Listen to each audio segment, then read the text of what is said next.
Sanjeev sir? Yeah. We'll just Can we start?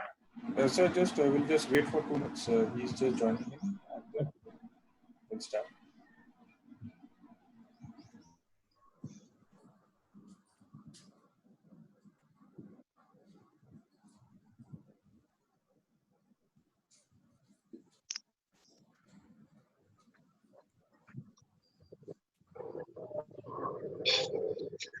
Sanjeev ji, good morning. Good morning, sir. How are you? I'm good, thank you. You are doing a great job. Must appreciate that. Thank you, sir. So kind of you, sir. And actually, even the office bearers, like I see Mr. Joris, senior person, always online. Mr. Tandurkar online. Such an encouraging effort from your side.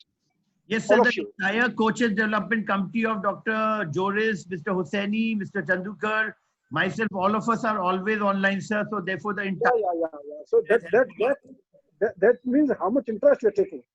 How much, all of you, in fact, all of you. Really great effort, sir. Just to appreciate this, floor is all yours. Please go ahead, sir. Okay. Good morning, friends.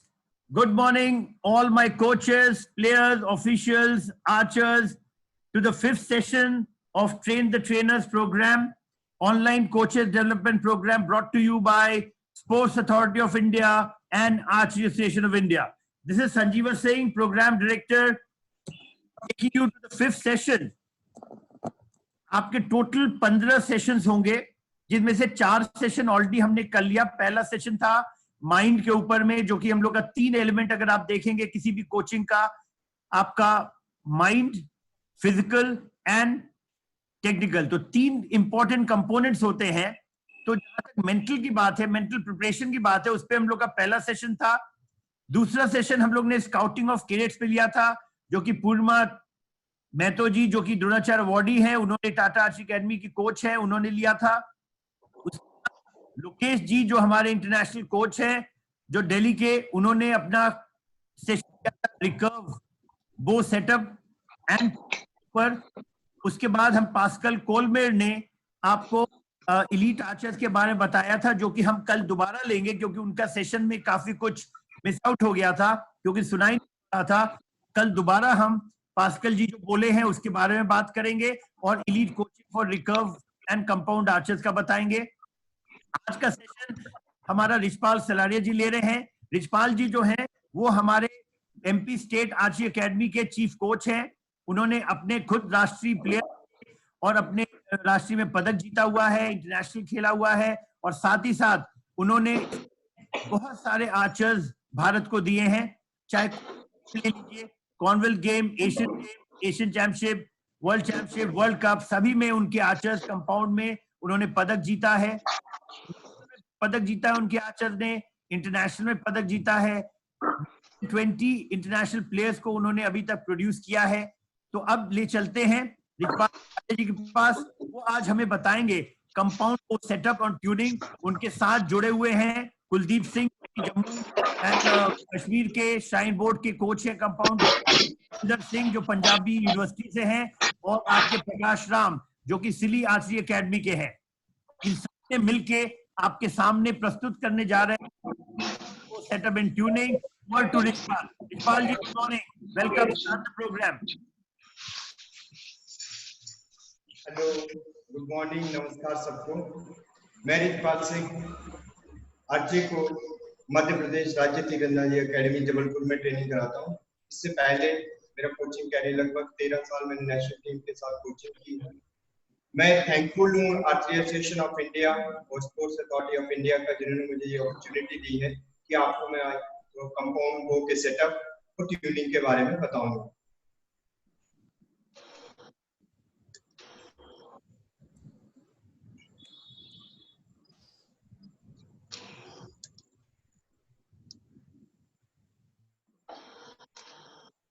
Rijpal, हम लोग यहाँ से share कर देंगे screen को.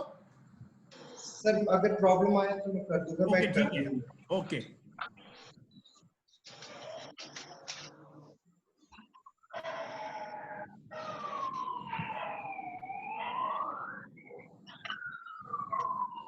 जैसा कि आप जानते हैं, धनुष बाण का प्रचलन कई हजारों सालों से चल रहा है, मगर कंपाउंड बो जिसको 1969 में इन्वेंट किया गया हॉलिस बिल्बुर एलन के द्वारा। कंपाउंड बो का मेन जो आप देखेंगे उसमें फुली कैम सिस्टम रहता है, जिससे एक मैकेनिकल एनर्जी जो इंक्रीज करती है और वो एरो पे फोर्स जनरेट होती है और वो टारगेट को स्पीड मिलती है और एरो टारगेट तक जाते हैं। जैसे कि कंपाउंड बो का इंट्रोडक्शन वर्ल्ड आर्चरी में 1990 में हुआ और भारत में इसका फर्स्ट नेशनल 2004 में जमशेदपुर कलकत्ता में जमशेदपुर में खेला गया। एक जनरली एज अ कोच जब हमारे पास कोई एक नया आर्चर आता है तो हम उसे कैसे ये जानेंगे कि हमें उसे वो कहते हैं कि हमें आर्चरी करनी है, तो जनरली हम क्या करेंगे, उसे बो के बारे में हमें थोड़ा सा ब्रीफली उसे बताना पड़ेगा, जब उसकी जानकारी लेनी पड़ेगी। सबसे पहले है कि उसकी डोमिनेंट आई कौन सी है, ये जानना बहुत जरूरी है कि आर्चर लेफ्ट हैंडेड है या राइट हैंडेड है। इसको सिंपल एक तरीका है कि आप सिंपल इस प्रकार से हाथ को सामने रखें, एक डॉट को देखते रहें और जिस साइड में आप अपनी आंख की तरफ लाएं, जिस आंख पे वो आएगा मींस कि आपको डोमिनेंट आई है। फॉर एग्जांपल आप डॉट को देखते हुए हाथ को राइट हैंड साइड पे आए तो मींस कि आप राइट हैंडेड आर्चर्स हैं, और अगर आपका यही लेफ्ट आईज पे जाता है तो सीधा लेफ्ट हैंडेड। मगर इसका आपका दूसरा तरीका ये भी है, एक आइडियल तरीका है, आप जान सकते हैं कि आर्चर कैसा है। दूसरा आप क्या कर सकते हैं, कंपाउंड को जैसे आप कोई एकेडमी या आर्चरी करवाते हैं, रन कराते हैं, तो आप उससे क्या कर सकते हैं कि बो को ड्रॉ करा के चेक कर सकते हैं। सिंपली आपको पता चल जाएगा कि वो आर्चर राइट हैंडेड है लेफ्ट हैंडेड। अभी उसके जैसे कि बो लेने से या दिलाने से पहले आप सिंपली क्या करें, कुछ पॉइंट्स हैं जो मैंने दिए आप स्क्रीन पे देख रहे होंगे, इन पे हल्का सा ध्यान देना है। बाकी इनको मैं एक एक करके आगे ब्रीफ करूंगा जैसे दो पार्ट्स के दौरान। मगर अभी जनरली जैसे कि ड्रॉ लेंथ कितना है आर्चर का, ये जानना बहुत जरूरी है, क्योंकि अगर ड्रॉ लेंथ पता होगा तभी हम उसे उस प्रकार से, क्योंकि कंपाउंड के अंदर जैसे कैम अलग अलग नंबरिंग रहती है उसी प्रकार से ड्रॉ लेंथ अलग रहती है, तो आपको इजी भी रहेगा सेट करने के लिए। एक्सेल टू एक्सेल उसकी ड्रॉ लेंथ कैसे है, अगर बच्चा छोटा है तो एक्सेल टू एक्सेल छोटा रहेगा, और अगर हाइट उसकी लंबी है तो उससे एक्सेल टू एक्सेल डिफरेंस रहेगा। ब्रेस हाइट का जानना बहुत जरूरी है, उसका बो का वेट कितना है, जैसे कि एक्सेल बच्चा क्या बो को उठा पाएगा या नहीं है, या उससे वो मैनेज कर पाता है कि नहीं। स्पीड, यहाँ पे स्पीड का एक बहुत इंपॉर्टेंट रोल है। जैसे कि हम मानते हैं कि नया आर्चर है, बिल्कुल आप ले लें कि अंडर 14 है, तो उसे एटलीस्ट एक नेशनल लेवल का भी टूर्नामेंट अटेंड करना होगा, तो उसे 50 मीटर पर शूट करना है। तो स्पीड इसलिए जानना जरूरी है कि अगर उसके अंदर पाउंडेज उतनी होगी तो तभी एरो टारगेट तक पहुंच पाएगा, अदरवाइज वो एरो टारगेट तक नहीं जाएगा। तो ये ध्यान देना बहुत जरूरी है यहाँ पे कि अगर वो फर्स्ट में बेसिक वो भी लेता है तो एटलीस्ट वो पहला अपना कंपटीशन जो है इजी वे में अटेंड करता है। उसके अलावा आते हैं नॉइस, जैसे कि उसमें वाइब्रेशन, ज्यादा आवाज तो नहीं करता है, तो ये जानना बहुत जरूरी है। राइजर आप कौन सा हैंडल दे रहे हैं उसके लिए प्रेफरेंस करते हैं। और सबसे इंपॉर्टेंट बात है कि उसका प्राइस रेंज, उसका जो आर्चर नया आपके पास आता है उसका बजट क्या है, वो किस प्रकार का धनुष उम्मीद करता है लेने के लिए। जैसे कि जनरली आप देखें कि बेसिक वो डिफरेंट ब्रांड्स के आते हैं और सभी इम्पोर्टेड है, जो कि हमारे देश में नहीं बनते, बाहर से आते हैं सारे बोर्ड। तो आप ऐसा नहीं कर सकते कि आज एक धनुष खरीदा कल को दूसरा खरीद पाएगा। तो बेटर है अगर आप उसे जान लेंगे कि उसका प्राइस रेंज क्या है। जैसे बेसिक बो का हम करें तो भारत के अंदर 60,000 से लेकर 80-90,000 तक एक बेसिक बो पूरा सेट मिल जाता है। और अगर उसी से एडवांस बो की बात करें तो 1 लाख टू लेके अब जो है 3 लाख तक तो उसका एक एवरेज प्राइस जाता है। तो आपने पहले ये सबसे इम्पोर्टेंट है कि आर्चर का बजट क्या है।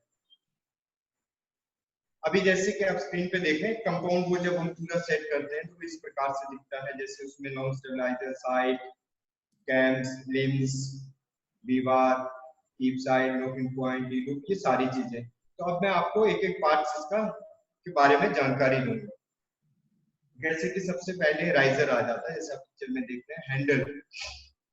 ये बॉडी, ये वो बॉडी पार्ट है जिसमें कि आप एक्सेसरीज माउंट करते हैं और एक बो को पूरा फुल स्ट्रक्चर देते हैं। जैसे ये राइजर है, राइजर पे आप जो लिंक्स करेंगे, इंक्लूड करेंगे, कैम्स हो गए, लॉन्ग स्टेबलाइजर, शॉर्ट स्टेबलाइजर, इसी प्रकार से जब साइड सारी चीजें आप माउंट करेंगे तभी एक बो को एक्यूरेट से डायरेक्शन ढांचा मिलेगा, और उससे क्या है उसकी बो की स्ट्रेंथ मिलेगी जो पूरा उसका पूरा जोड़ने के बाद में।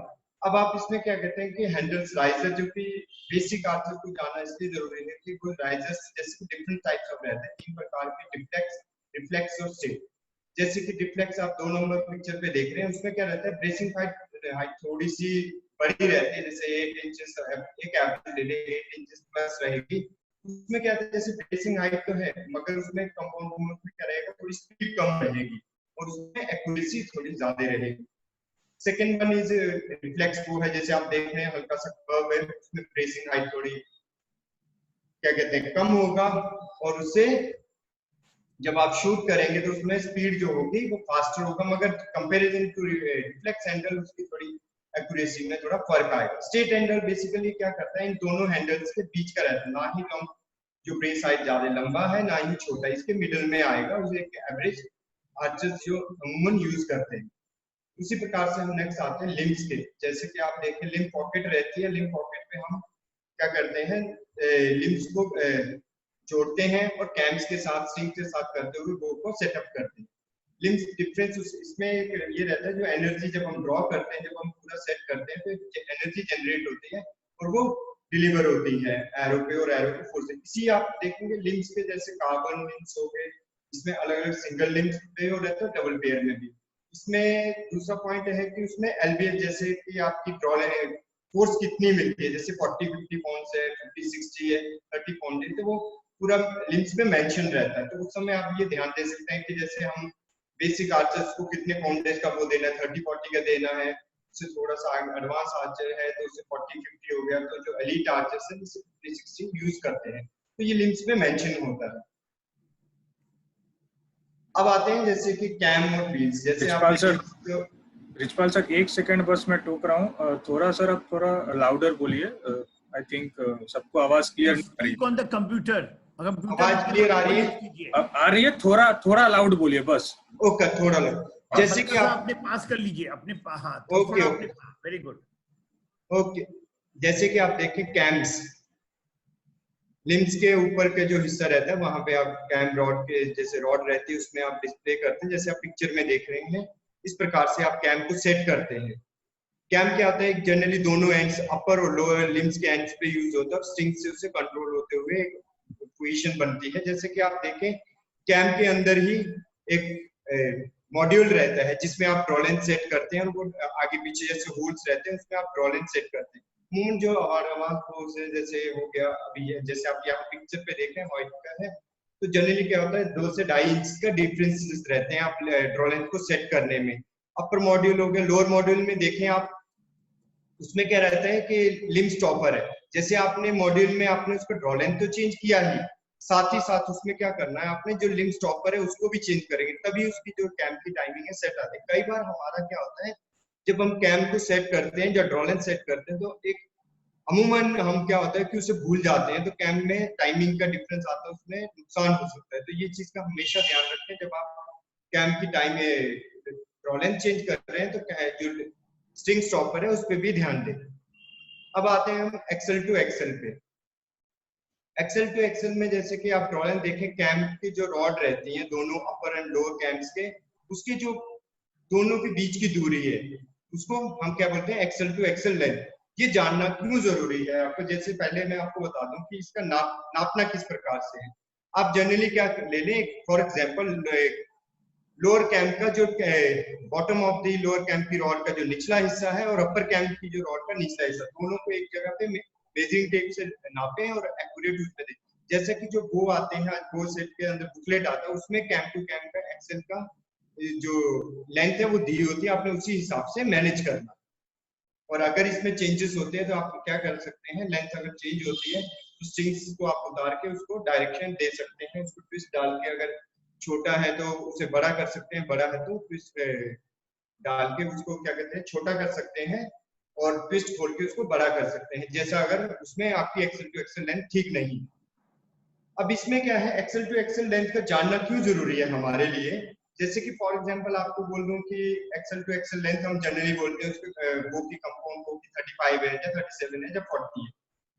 हम एक आर्चर एवरेज आर्चर लें एग्जांपल के तौर पे कि 5 फीट का नीचे 5.2 फीट है और हमने क्या कर दिया उसको गो दे दिया 40 एक्सेल टू एक्सेल का, तो वो मैनेज नहीं कर पाएगा। एक छोटा बच्चा है तो उसके लिए क्या दिक्कत रहेगी, बो को बैलेंस करना। जब आप एक्सेसरीज पूरी माउंट करेंगे, जब आप शूटिंग के उस पे आएंगे तो वो ड्रॉ उसको एक्स्ट्रा लगेगा, अजीब सा उसको फीलिंग नहीं है आ पाएगी, तो ये एक नुकसान है उसके लिए।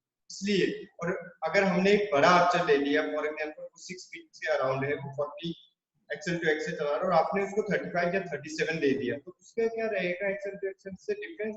जब आप एंकर करने जा रहे हैं, एंकर करने जा रहे हैं तो आपको जो स्विंग है वो नाक से टच की होगी, प्रॉपर आपका हेड एंगल नहीं बन पाएगा, आपको पीक देखने में दिक्कत रहेगी, तो इससे आपको जो एक अच्छा स्कोर है वो नहीं अचीव कर पाएंगे। तो इसलिए जब आप बुक को लेते हैं, जब आप बुक सेट करते हैं जब किसी आर्चर के लिए, तो एक्सेल टू एक्सेल लेंथ का जानना आपके लिए बहुत ही जरूरी है।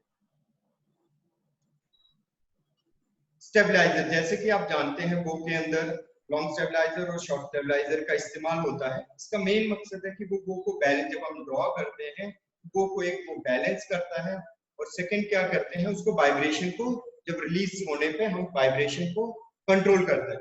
जैसे कि अमूमन क्या होता है लॉन्ग स्टेबलाइजर डिफरेंस, वो भी जैसे अमूमन आर्चर की हाइट पे डिपेंड करता है कि आप उसे कौन सी लॉन्ग स्टेबलाइजर उसे यूज करने के लिए देते हैं। जैसे मार्केट के अंदर 26, 28, 30 इंचेस के लॉन्ग स्टेबलाइजर, 10 से 12 इंचेस के शॉर्ट स्टेबलाइजर्स मिलते हैं। तो इसमें भी यही है, आपकी हाइट पे डिपेंड करेगा, बो के एक्सेल टू एक्सेल पे डिपेंड करेगा कि जैसे आप लंबा आर्चर है तो आप उसे प्रेफरेंस करेंगे 30, 28 इंचेस का, और अगर आर्चर की हाइट कम है तो आप उसे 26 से 28 एवरेज से यूज करने के लिए प्रेफरेंस देंगे। अब इसमें लॉन्ग स्टेबलाइजर, शॉर्ट स्टेबलाइजर के साथ ही आपने देखा होगा कि कंपाउंड के अंदर वेट का इस्तेमाल होता है।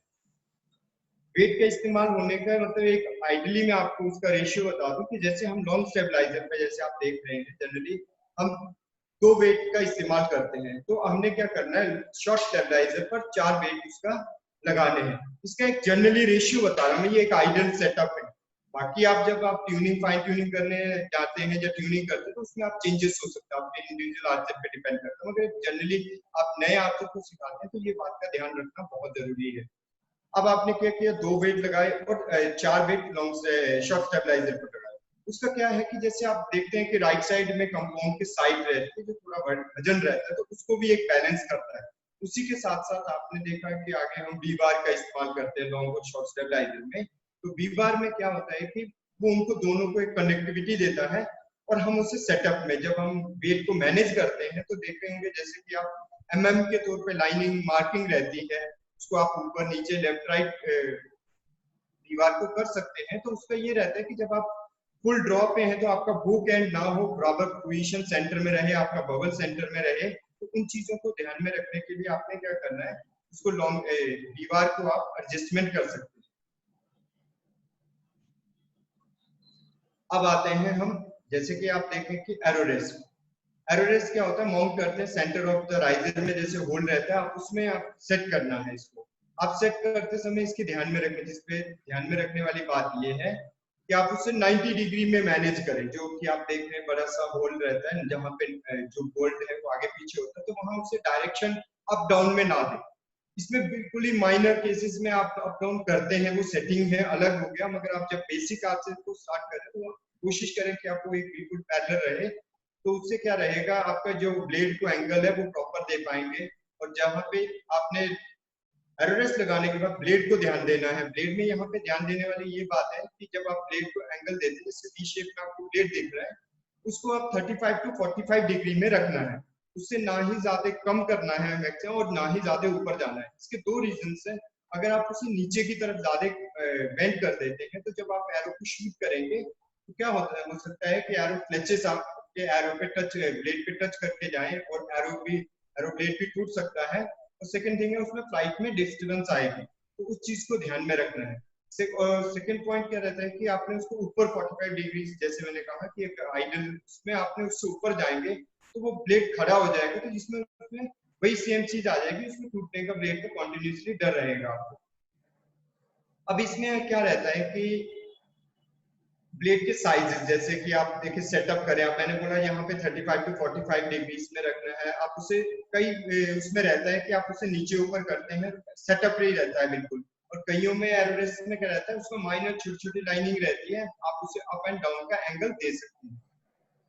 एक मेरे इम्पोर्टेंट पर्सनली सजेशन है, ड्यूरिंग कंपटीशन या प्रैक्टिस के दौरान आप देखते होंगे कई बार ऐसा होता है कि आर्चर बहुत अच्छा शूटिंग कर रहा है और टॉप रैंकिंग में चल रहा है, मगर अचानक क्या हुआ, वो एरो शूटिंग करते करते उसके एरो नीचे लगने स्टार्ट हो गए और आपको ये समझ नहीं आता क्योंकि उस समय कोच, जैसे आप पीछे खड़े हैं 5 से 7 मीटर के डिस्टेंस पे पीछे खड़े हैं, आप देख रहे हैं दूसरे की शूटिंग बहुत अच्छे आर्चर कर रहा है, मगर वो 9 स्टार्ट हुए, फिर 8 स्टार्ट हो गए और नीचे 7 तक जाने लगे। तो जब तक आप 1 2 3 राउंड के बाद समझ आए और आप देखने जाए कि क्या हुआ, इक्विपमेंट को चेक करें। मेरा पर्सनली आपको ये सजेशन है, जब भी अचानक ऐसा आर्चर के साथ होता है कि वो एरो को अचानक वो 58 59 या 8 7 शूट कर रहा था राउंड आउट ऑफ 60 में और अचानक वो नीचे 9 9 9 या 8 8 मारना स्टार्ट कर रहा था, तो आपने इस पे ध्यान देना है कि ऑब्वियसली आप जाके उसका ब्लेड चेक करें और जितनी जल्दी हो सके आप उसे ब्लेड को चेंज करें और उसे अच्छा स्कोर करने के लिए मोटिवेट करें।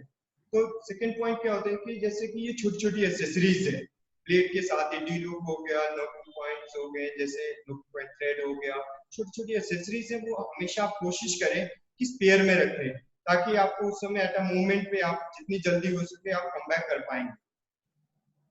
नेक्स्ट आते हैं बोस्टिंग्स एंड केबल्स पे। जैसा कि आप जानते ही हैं, जब हम स्ट्रिंग्स को ड्रॉ करते हैं और काइनेटिक एनर्जी स्टोर होती है जो फोर्स एरो को देती है और टारगेट तक एरो जाता है, मगर इसमें क्या होता है कंपाउंड, जनरली आपने देखा होगा इनकम फ्लो के अंदर एक स्ट्रिंग यूज होती है मगर कंपाउंड के अंदर 3 स्ट्रिंग्स यूज होती है। अब स्ट्रिंग्स का भी जैसे main difference types of string, main string होगी जिसपे आप ईच साइड और डी लूप को लगाते हैं। सेकेंड पॉइंट है जैसे कि बस केबल जो वी शेप में ऊपर से रहती है सेकेंड नंबर पे, और थर्ड इज कंट्रोल केबल, इसका सबका अपना अपना रोल है। और इसे आपका ये क्या होता है कि इसको जानना इसलिए जैसे नया वो भी आप लेते हैं तो उसमें स्ट्रेचेबल रहती है, स्ट्रिंग स्ट्रेच होती हैं और जो कैम टाइमिंग है वो चेंज हो रहती है, तो इसलिए आप जब कोई भी नया वो लेते हैं या नई स्ट्रिंग्स आप यूज करते हैं तो हमेशा आप ध्यान रखें उस समय कि आपकी उसकी जो कैम टाइमिंग है वो बार बार चेक करते रहें इस समय। अब थर्ड पॉइंट और है, इसी स्ट्रिंग के साथ ही जोड़ना चाहूंगा, जब आप स्ट्रिंग्स का इस्तेमाल करते हैं तो उनको सर्विंग प्रॉपर करें ताकि वो ब्रेक ना हो और कंपाउंड के अंदर आपकी एक छोटी सी भूल आपकी इंजरी कर सकती है, कोई हादसा हो सकता है, तो इसलिए स्ट्रिंग्स को हमेशा टाइमली चेक करते रहें और चेंज करते रहें। अब आते हैं हम ब्रेस साइड। ब्रेस साइड क्या करते हैं, जो distance between the pivot point, जैसे आप ग्रिप टू स्ट्रिंग, जो दोनों के बीच का डिस्टेंस रहता है, जैसे मैंने फर्स्ट में भी आपको राइजर के दौरान बताया था कि आपकी ब्रेसिंग हाइट ऊपर नीचे होती है, तो इसमें क्या होता है कि ब्रेस हाइट का आपको जानना बहुत जरूरी है और नाप के रखना बहुत जरूरी है। इससे क्या रहेगा कि आप जब ब्रेसिंग हाइट आपको पता रहेगी और अगर आपकी टाइमिंग जो भी आपके एरो ग्रुपिंग में चेंजेस आती है तो आप चेक कर सकते हैं इसमें। और अगर आप देखेंगे कि अगर आपकी ब्रेसिंग हाइट चेंज होगी तो ऑब्वियसली आपकी जो एक्सेल टू एक्सेल डिस्टेंस है वो भी चेंज होगा। तो ब्रेसिंग हाइट का हमेशा जब भी आप शूटिंग करने जाते हैं डेली अपने रूटीन वाइज या कंपटीशन के दौरान, तो अपनी ब्रेसिंग हाइट को प्रॉपर चेक करें और जनरली आप इसे वो स्केल आपके पास रहता है आप उसे चेक कर सकते हैं। अभी जैसे कि कंपाउंड बो के अंदर नोकिंग पॉइंट का बहुत एक इम्पोर्टेंट रोल है, जैसे कि आपने बो मैंने बताया था कि बो को जब आप एरोरेस्ट को माउंट करते हैं तो 90 डिग्री में आपने उसे माउंट किया, ब्लेड का एंगल देखा।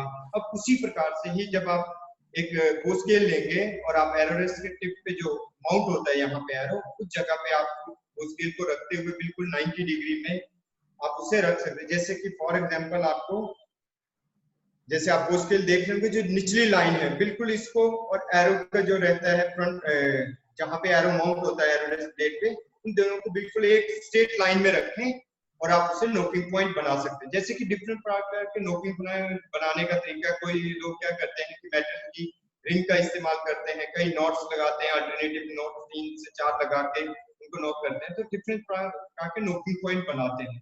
इस समय आपको मैं वीडियो दिखाऊंगा जैसे आप देखें कि नोकिंग पॉइंट और डी लूप को किस प्रकार से बनाया जाता है।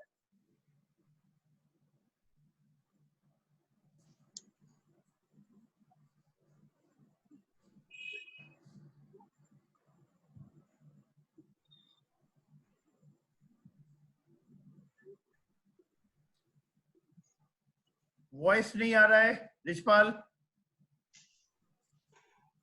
जी सर, वॉइस नहीं आ रहा है तो आप बोलते रहिए। ओके, जैसे आप देख रहे हैं कि नोट कर रहे हैं, नोट करते हुए अल्टरनेटिव आपने नोट किया इसको, नॉट करते हुए 2 से 3 नॉट आपने लगाया।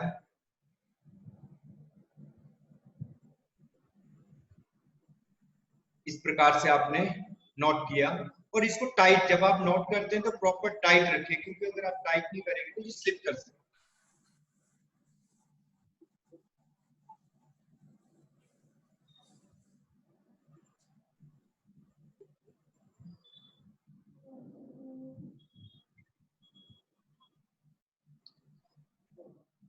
आप बताते रहिए रिचपाल जी, सुनाई नहीं। जैसा आप देख रहे हैं वहां पे कि जब आप फिनिशिंग देना है नोकिंग पॉइंट को किस प्रकार से दे रहे हैं। एक सिंपली जैसे आप सर्विंग करते हैं स्ट्रिंग को, इस प्रकार से भी एक नोकिंग पॉइंट बना सकते हैं।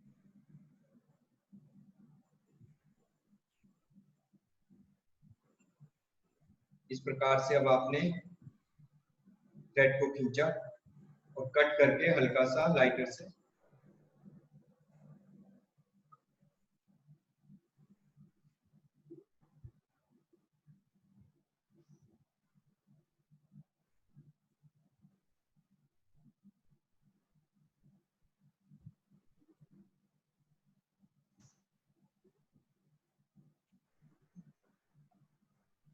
आप बोलते रहे, बताते रहे रिचपाल जी। जैसे आपने देखा कि नोकिंग पॉइंट के बाद डी लूप थ्रेड में आप क्या कर सकते हैं, जैसे आपने देखा सामने काट के रखा, हल्का सा आपने उसको फैलाया और लाइटर से हल्का सा जला के वहीं से ही आप लाइटर से टच करते हुए उसे हल्की सी शेप दे सकते हैं। ये शेप देना इसलिए जरूरी है ताकि जब आप डी लूप को ड्रॉ करते हैं, जब उसमें फोर्स पड़ता है तो वो स्लिप ना हो।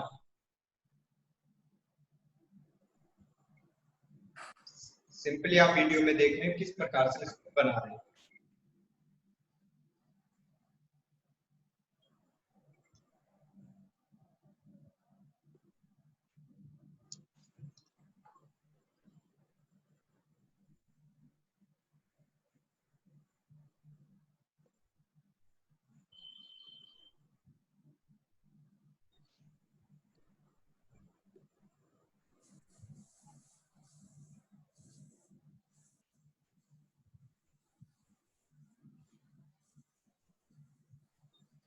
एक बार आप फिर से बाहर जाके फिर से लॉग ऑन करेंगे, आवाज नहीं सुनाई पड़ रही है।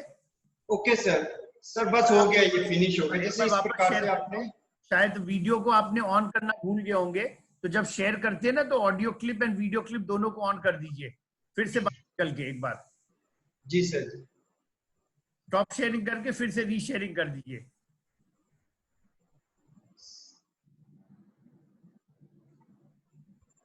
जैसा कि आपने देखा अभी डी लूप प्लायर से हल्का सा बीच में प्लेस करना है और उसे पुल करना है।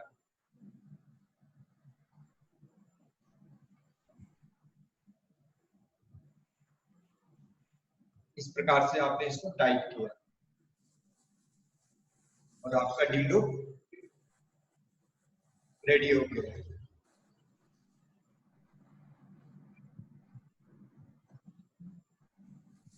आपने देखा आपका डी लूप और नोकिंग पॉइंट जैसे कि रेडी हो गया।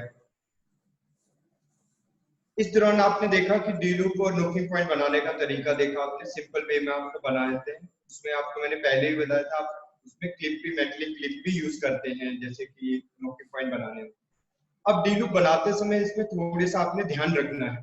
कई बार एक जनरली जो है आप देखें उसका डिस्टेंसिंग से लेके जहाँ पे जो लीजर हुक करता है वो जो डिस्टेंस है लगभग 1.5 सेंटीमीटर से लेके 2 सेंटीमीटर एक आइडियली रहना चाहिए। उससे छोटा बनाएंगे तो आप जब आप ड्रॉ करें क्या कहते हैं प्लेस करते हैं जब आप रिलीजर को, तो क्या करेगा वो नोक से टच होके एरो आपका बार बार निकलता रहेगा और आपको वो डिस्टर्ब करेगा। सेकेंड पॉइंट क्या रहता है कि अगर आप उससे ज्यादा लंबा बना देते हैं 2-2.5 सेंटीमीटर 3 सेंटीमीटर का बना दिया तो वो क्या करेगा एक ट्विस्ट आ जाएगा। जब आप एंकर करेंगे तो वो ट्विस्ट आएगा क्योंकि लंबा रहेगा, तो वो आपकी जो क्लैरिटी है एक्यूरेसी में आपके इफेक्ट करेगा। तो इसलिए बेटर है आप डी लूप बनाते समय इन बातों का ध्यान रखें। सेकंड पॉइंट आता है कि डी लूप जैसे कि आपने नोट किया, मैंने पहले बताया, जलाते समय उसको प्रेस करके उसको एक शेप देनी है ताकि वो स्लिप ना करे। कई बार क्या होता है कि हम जनरली नए आर्चर से उससे चोट लगने का, मुंह पे लगने का, अचानक क्या होता है पंच सीधा फेस पर आता है तो उससे चोट लगने का डर रहता है।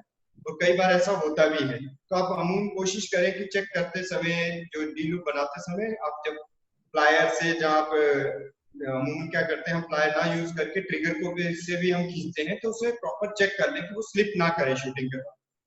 थर्ड पॉइंट क्या होता है कि उसे बार बार, जैसे कई बार कटता है, तो हम उसे चेंज कब करें नहीं करें, तो उसका भी ध्यान से आपने चेंज करना है।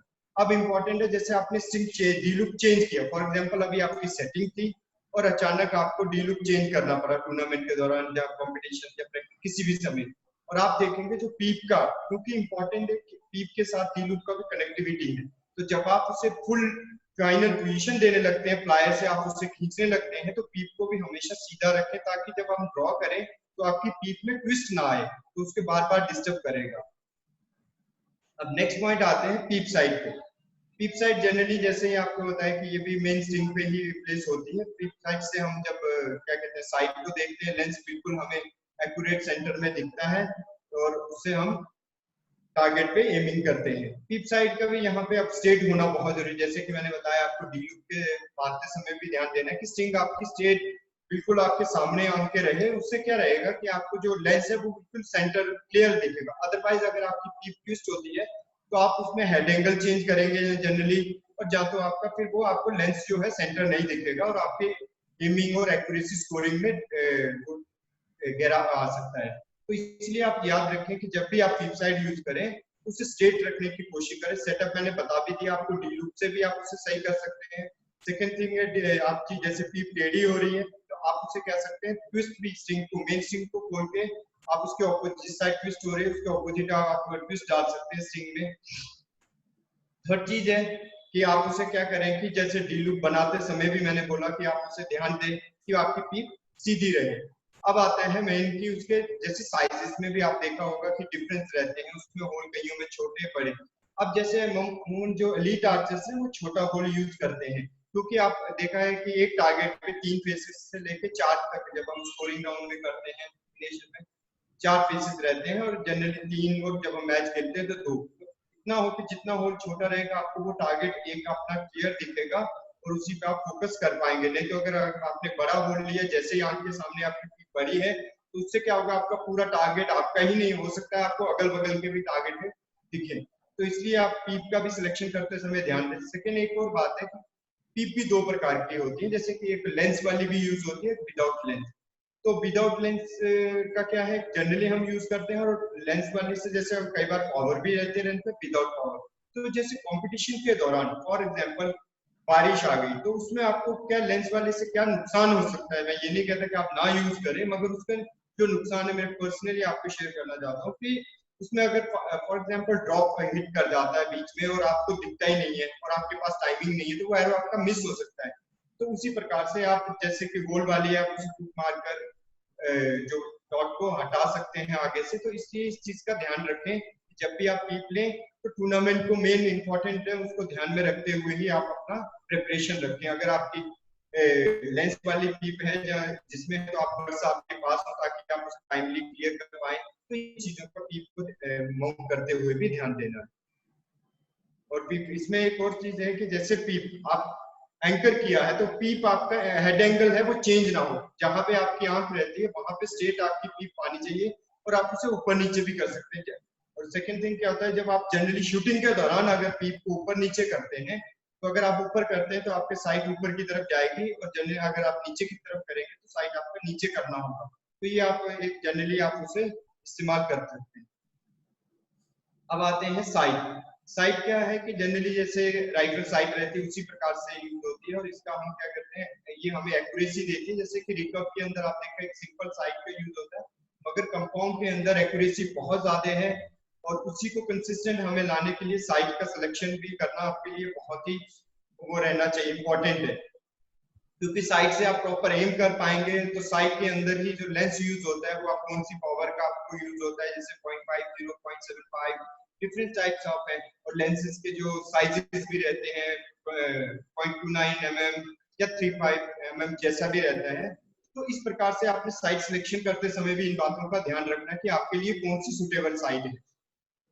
साइड के साथ ही आप देखें कि जैसे कि साइकिल लेंस है, लेंस को आप होल जैसे मार्क करते हैं, जैसे डॉट को लगाना है तो डॉट को सेट करते समय जैसे साइड के साथ ही एक पेपर आपने देखा होगा जिसमें गोल सर्कल बने रहते हैं, उसको बिल्कुल सेंटर ऑफ द प्लेस करें और डॉट को लगाएं। अब डॉट भी आप डिफरेंट प्रकार के यूज करते हैं, जैसे कि क्या कहते हैं, एक नॉर्मली डॉट जो पेपर के साइड के साथ ही आता है, जो क्या कहते हैं डॉट टेप टाइप में रहता है, और उसे उतारा और आपने लगाया, उसमें साइजेस छोटे बड़े मीडियम रहते हैं। और सेकंड वन इज जैसे आप मार्कर से डॉट को लगा सकते हैं, और थर्ड है जैसे आप छोटी बिंदी का इस्तेमाल करते हैं। अब इसमें कंपटीशन साइड तो आपने किया, आप प्रैक्टिस कर रहे हैं सिंपली, सब ठीक है, बढ़िया है, मगर यहाँ पे बहुत इंपॉर्टेंट है कि आप जैसे किस वेदर कंडीशन आपकी कंपटीशन की आपके हिसाब से नहीं होगी, तो आपने जब भी प्रिपरेशन करना है ये जरूर ध्यान रखना है कि कंपटीशन में अगर सिचुएशन वैसी आती है जहाँ आप टीम मैच खेल रहे हैं, इंडिविजुअल मैचेस खेल रहे हैं, यहाँ पे आपको ये चेंज करने का मौका नहीं मिलेगा। तो इन चीजों को हमेशा ध्यान रखें कि आप प्रेफरेंस दें कि आप डॉट मार्कर वाला लगाएं। फिर होता है कि जैसे आपने दूसरा डॉट है पेपर वाला है, जहाँ क्या कहते हैं बिंदी वाला है, तो बारिश जब भीगने के बाद वो उतर सकता है, उतरने के बाद अचानक आप ऐसा तो इतना टाइमिंग तो आपको होगा नहीं कि आप पेपर निकालेंगे फिर सेंटर उसको करेंगे सेटअप करेंगे, फिर आप उसे इतने में आपका एरो मिस हो सकता है। तो हमेशा कोशिश करें जब भी आप कोई भी चीज का सेटअप करते हैं तो वो कंपटीशन को ध्यान में रखते हुए करें, ताकि आपको नुकसान ना उठाना पड़े, जिससे आपकी साल भर की मेहनत बेकार ना हो। अब आता है ड्रॉ लेंथ। कंपाउंड के अंदर जनरली क्या है कि वो हमारे इजी वे में रहता है कि उसमें ड्रॉ लेंथ मेंशन रहते हैं, वो जब हम लेते भी हैं, मगर फिर भी ड्रॉ लेंथ के बारे में जानना हमारा बहुत जरूरी है कि ड्रॉ लेंथ है क्या। ये क्या है, अमूमन आपकी बॉडी कंपोजिशन पे ही ऑलमोस्ट डिपेंड करती है, सिंपली वो पे ही हम उसको एडजस्ट करते हैं। जैसे एक दो जैसे अलग अलग कंपनीज के हैं 4 5 6 तक इंचेस तक आप डिफरेंस में चेंजेस कर सकते हैं, जैसे दूसरों में कईयों में 2 इंचेस का, कईयों में 1.5 इंचेस का, अलग अलग है। ये बोल के आप जैसा आप परचेज करते हैं उस पे है, मगर उससे पहले आपको आपका क्या ड्रॉ लेंथ है ये जानने के लिए आप सिंपल वे में कर सकते हैं।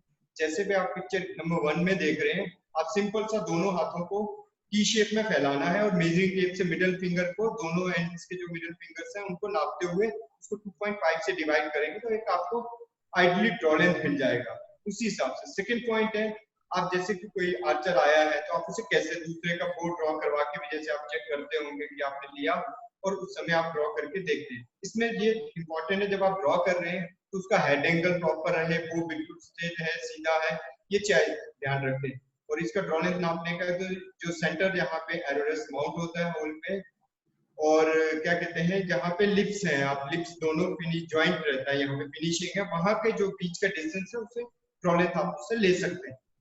थर्ड पॉइंट क्या रहता है कि आप जैसे पिक्चर में देख रहे हैं करेक्ट ड्रॉ लेंथ, जैसे पिवट पॉइंट, एंकर और बैक, आपकी एक स्ट्रेट लाइन बनती है, वो आप एज अ कोच आप पीछे जाकर उसे चेक कर सकते हैं कि क्या तीनों लाइन बिल्कुल आप एक पॉइंट पे हैं और सही लाइनिंग बन रही है, तो उसका एक करेक्ट ड्रॉ लेंथ है।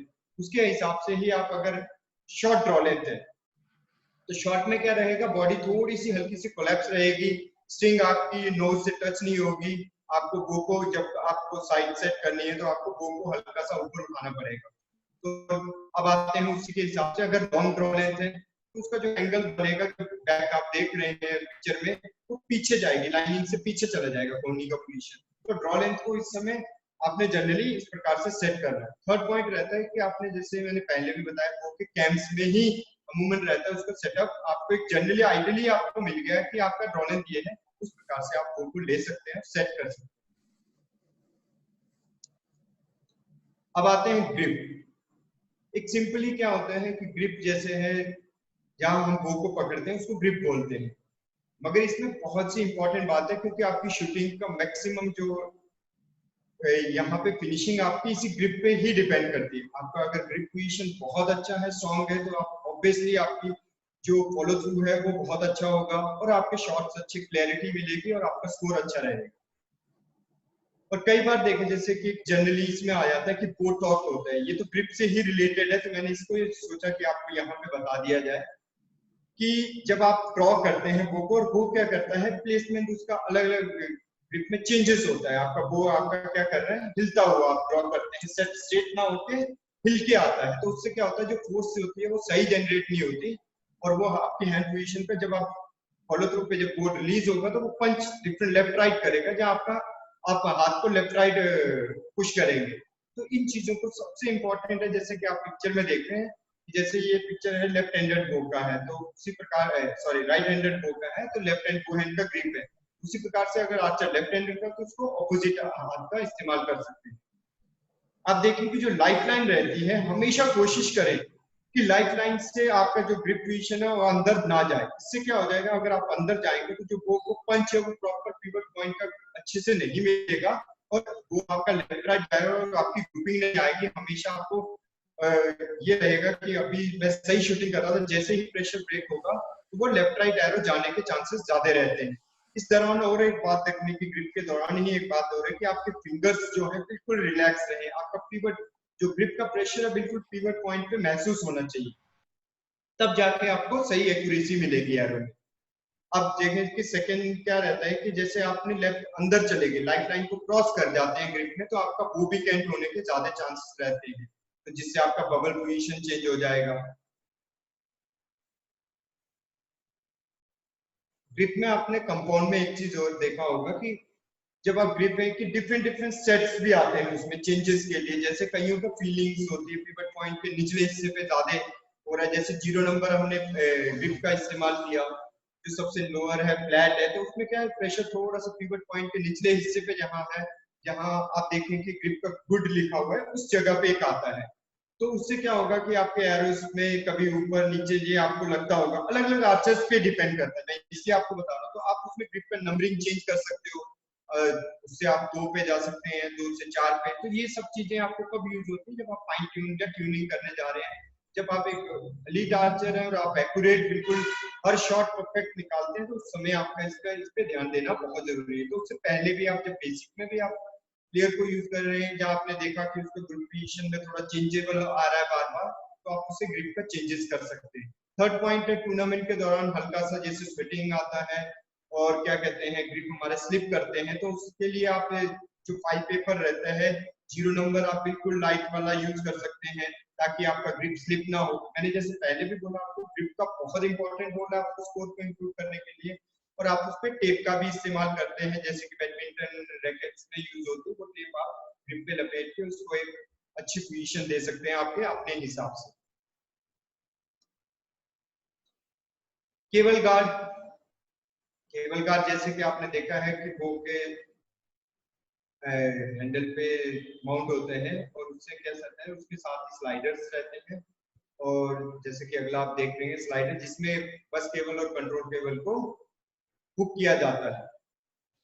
इनका सिंपली आपको अगर ये स्लाइडर भी आपके पास कई बार टूटने के चांसेस रहते हैं, आप इसको भी स्पेयर में रखें, क्योंकि स्ट्रिंग अगर ये स्लाइडर निकल गया तो आपके ग्रुपिंग में आपकी जो फाइन उसकी स्पीड में वो चेंजेस आएंगे, आपकी जो साउंड है वो आपका वो का चेंज हो जाएगा। तो इसलिए आपका इसका केबल गार्ड का और इसका ध्यान रखना है। केबल गार्ड भी आजकल के जो लेटेस्ट टेक्नोलॉजी से वो आ रहे हैं, आप उसमें देखते हैं कि उसको हल्का सा अंदर और बाहर आप जब ट्यूनिंग करते हैं आप उससे सेट कर सकते हैं, उसका आपको ग्रुपिंग में अच्छा वो बेनिफिट दे सकता है।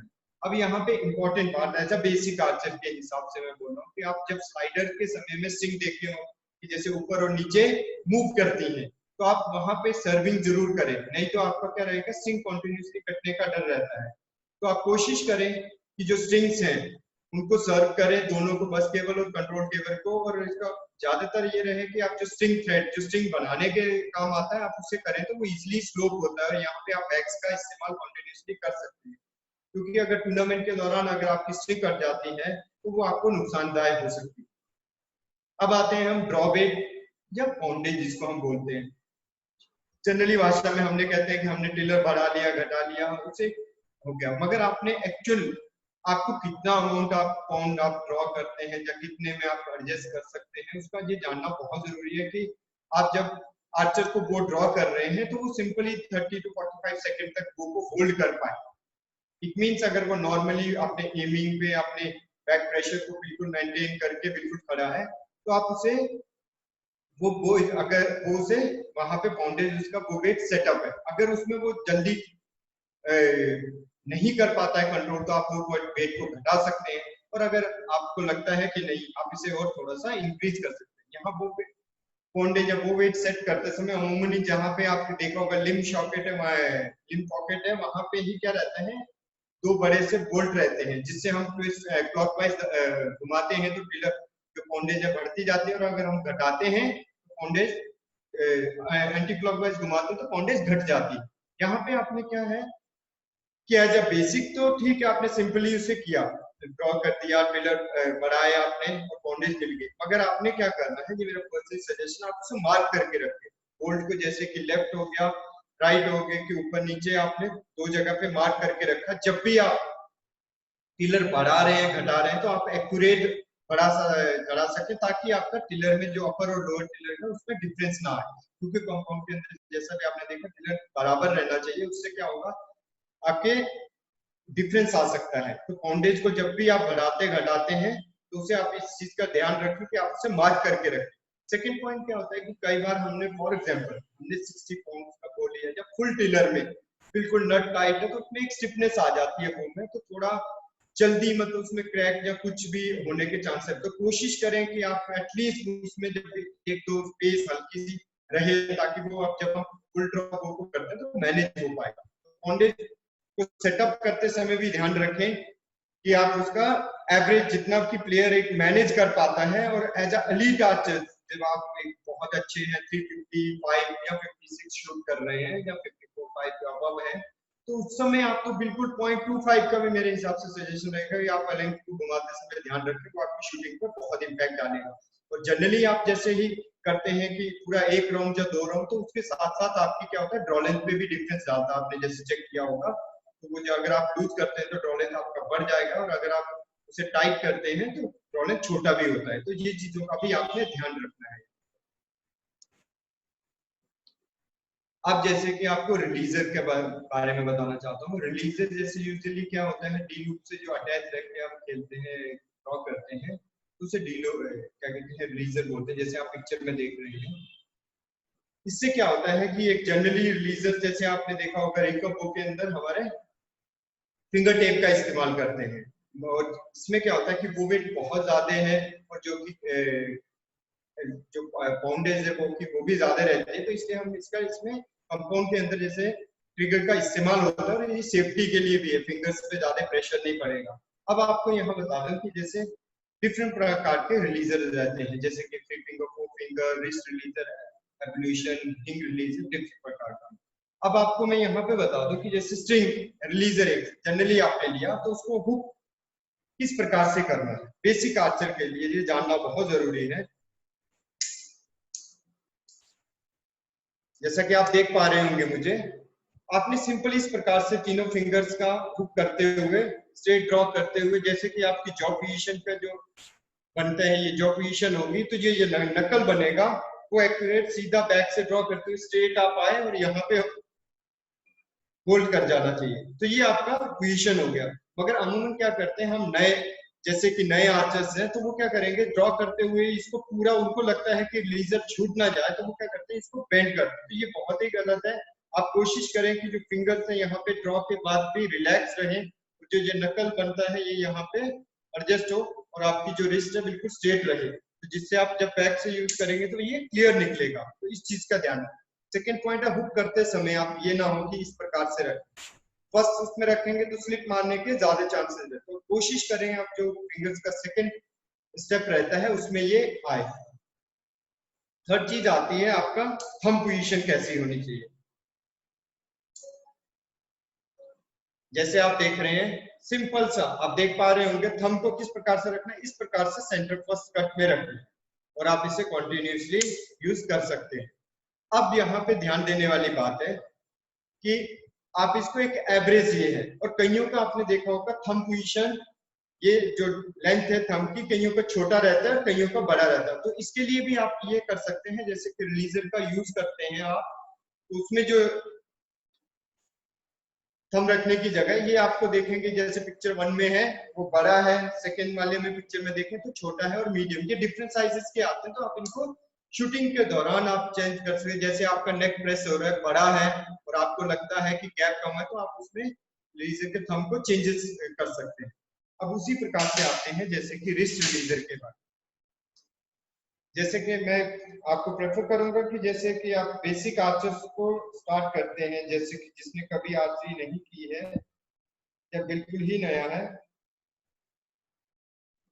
आप उसे कोशिश करें कि रिस्ट रिलीजर का हीट दे।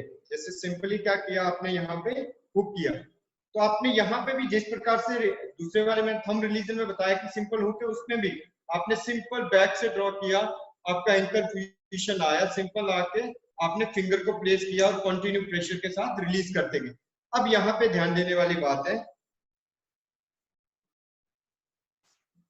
क्या करते हैं कई बार हम इसे चढ़ा देते हैं बिल्कुल, तो ये ना करें, बिल्कुल रिलीज रिस्ट को रिलैक्स रखें और सिंपल जब आप बैक का कंटिन्यू प्रेशर है, फिंगर प्रेशर कंटिन्यू चल रहा है, तो टाइमिंग आएगा जब आपका एम कंटिन्यू चल रहा है और वो निकल जाएगा। तो आपने कोशिश करना जितना आपका रिलीज स्मूथ होगा उतनी ही आप कंसिस्टेंसी एक जैसा होगा, कंसिस्टेंसी होगी उसमें, उतनी ही एक्यूरेसी ज्यादा होगी, उतना ही एरो सेंटर शॉट जो है वो जाएगा। तो ये जरूर ध्यान दें, जब भी आप लीजर का इस्तेमाल करते हैं इन चीजों का ध्यान दें आप।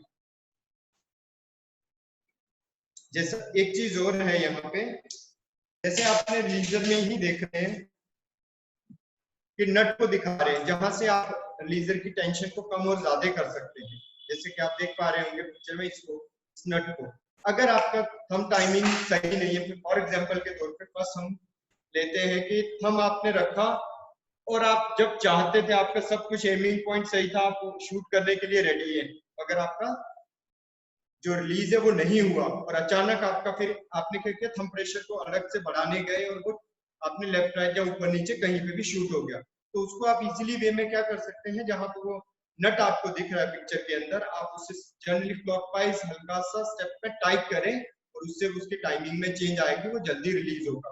और उसी के ऑपोजिट अगर वो रिलीज जल्दी आप थंब रखते ही एंकर के दौरान और अभी आप एम पे सेट नहीं था और आपने रिलीज करने के तो वो निकल जाता है, तो आप उसी को एंटी क्लॉकवाइज घुमाएंगे नट पे, तो वो आपको जो टाइमिंग है आपकी सेट हो सकती है। अब यहाँ पे एक बेसिकली आपको अच्छी बात ये बताना चाहूंगा कि जब आप सेट करते हैं, जब आपको लगता है कि टाइमिंग बिल्कुल सेट है, मगर आपका क्या हो रहा है, अचानक आपके पास प्लेयर रिलीजर लेके आता है, सर या मैम देखिए कि मेरा रिलीजर अचानक निकल रहा है या अचानक उसका टाइमिंग चेंज हो गया है, तो आप कोशिश करें, इट मीन्स कि वो आपको पुराना हो गया, थोड़ा उसमें चेंजेस आ रही है, तो आप उसमें जो होल नट दिख रहा है आपको सेकंड पिक्चर पर, आप उस पर मार्क कर सकते हैं, तो उससे आपकी चेंजेस आपको दिख सकती है। सेकंड पॉइंट है कि अगर ऐसी कभी सिचुएशन आती है तो आप क्या कहते हैं, आपको लिंक को रिलीजर को खोल के, जैसे उस पर नट दिए रहते हैं उनको खोल के आप अच्छे से उसे साफ करके उसे फिर से रिजॉइन करके अच्छे से चला सकते हैं। थर्ड पॉइंट होता है कि कई बार आपने देखा होगा रिलीजर में प्ले आ जाता है, वो भी होता है कि जब हम कंटिन्यूसली यूज करते करते जो स्प्रिंग है उसका टेंशन कम हो जाता है, तो उसे आप क्या कर सकते हैं, खोल के स्प्रिंग को चेंज करके आपकी ये प्रॉब्लम का भी सोल्यूशन हो सकता है। उसी प्रकार से आता है बैक एवोल्यूशन।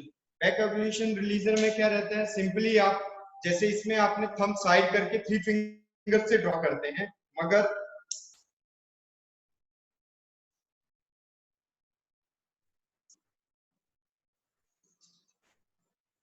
बैक एवोल्यूशन में क्या रहता है, आप थंब को रखकर, सीधा थंब को रख के कंटिन्यू सीधा जब तक देखें आप, जैसे देख पा रहे होंगे मुझे कि जैसे ही आपने एंकर आया, एमिंग पे नजर गई और आपने स्लोली स्लोली उसको थंब को हटाएंगे और कंटिन्यू जब आप बैक का प्रेशर देंगे, तो उस प्रकार से आपका बैक एवोल्यूशन रिलीजर का इस्तेमाल करते हैं। और यहाँ पे इसमें ध्यान देने वाली बात यह है कि जब आप कई बार आप अचानक आपने नए प्लेयर को दिया, तो उसको हमेशा याद दिलाइए कि आपने ड्रॉ करते हुए थंब बिल्कुल ट्रिगर पर रखना ही है, थंब पर रखना ही है, नहीं तो अदरवाइज अगर आप इसको प्लेस छोड़ देंगे तो आपको इंजरी होने का, आपके मुंह पे लगने का चांसेस ज्यादा रहते हैं, बढ़ जाते हैं। कोशिश करें कि वो थंब को ना छोड़े अंटिल वो एंकर पोजीशन पे ना आए, एमिंग पे ना आए, धीरे से वो रिलीज करेगा, छोड़ेगा उसको और फिर कंटिन्यू बैक से उसे शूट करेगा। उसी प्रकार से हिंग रिलीजर जहाँ आप बोलते हैं जिसको ट्विस्टर है, उसी प्रकार से आप उनका भी यूज करते हैं, मगर सभी रिलीजेस में यही इंपॉर्टेंट है, आपने रिलीज में ये ध्यान रखना है, आप ड्रॉ करते हैं, कई लोग क्या सोचते हैं कि सिर्फ थंब है तो थंब प्रेस किया और उससे निकल जाए, नहीं, आपने सेम बैक प्रेशर को कंटिन्यूअसली फील करेंगे और वो नेचुरल अपने आप में अपनी एक टाइमिंग के साथ जब रिलीज होगा तो एरो को एक्यूरेसी मिलेगी और जिससे आपके स्कोर में कंसिस्टेंसी आएगी और आप अच्छा कर पाएंगे। नेक्स्ट आते हैं हम के टिलर डिफरेंस में। टिलर क्या है पहले तो आपको ये जानना जरूरी है। जैसे कि लिम्ब पॉकेट आप पिक्चर में देख रहे हैं, लिम्ब पॉकेट के जहाँ पे क्या करते हैं, स्ट्रिंग का एंड देख रहे हैं आप, और लिम्ब पॉकेट के फिनिश जहाँ पे लिम्ब आपके माउंट करते हैं और लिम्ब का यहाँ से आपको दिखता है। कुछ जगह पे आप वो स्केल को रख के और स्ट्रिंग तक का मेजरमेंट कर सकते हैं। जैसे फॉर एग्जांपल आपने इस प्रकार से रखा और आप उसे देखा कि इतना है, उसी प्रकार से नीचे वाले पे भी आप लिम्स पे रख के टिलर का डिफरेंस नाप सकते हैं। अब ये आता है आपके, कई बार क्या होता है कि टिलर डिफरेंस चेक करने में हमारा बो स्केल नहीं फंसता है। स्ट्रिंग्स कई कंपोजिशन जो बोस के हैं डिफरेंट रहते हैं, तो इसलिए यहाँ पे क्या कर सकते हैं आप, सिंपल एक मेजरिंग टेप का भी इस्तेमाल कर सकते हैं। ये इजी वे में आप इस प्रकार से रखेंगे तो आप उसे मेजर कर सकते हैं। अब यहाँ पे जैसे कि टिलर डिफरेंस क्यों जानना जरूरी है, जैसे कि आपका दोनों ऊपर और नीचे का बराबर रहना चाहिए। बराबर इसलिए रहना चाहिए क्योंकि कंपाउंड के अंदर क्या है, बिल्कुल सेंटर है। यहाँ पे हम फिंगर टेप का इस्तेमाल नहीं कर रहे, ना ही हमको उसको टिलर को बिल्कुल जीरो जो, अगर फॉर एग्जांपल के तौर पे अगर ऊपर 22 सेंटीमीटर है तो नीचे का भी जो टिलर का डिफरेंस जो डिस्टेंस है बिटवीन लिम्ब एंड स्ट्रिंग वो बराबर होना चाहिए। क्योंकि इसमें हमारा जब आप देखते हैं कि हम शूट करते हैं तो एक वी शेप बनती है लीड के साथ, जब हम खींचते हैं तो इसमें अप डाउन नहीं रहता है कि जिसको आपकी चेंज करने की जरूरत पड़े। तो कोशिश करें कि 100% वो बराबर हो, मगर फिर भी जैसे 1 mm ऊपर नीचे चलता है, जब आप फाइन ट्यून में जाते हैं तो आप सेटअप कर रहे हैं तो उस दौरान अगर आपको लगता है थोड़ा सा उसमें आप चेंजेस कर सकते हैं, मगर आप बेसिक जब स्टार्ट करते हैं तो आप कोशिश करें कि वो बराबर रहे।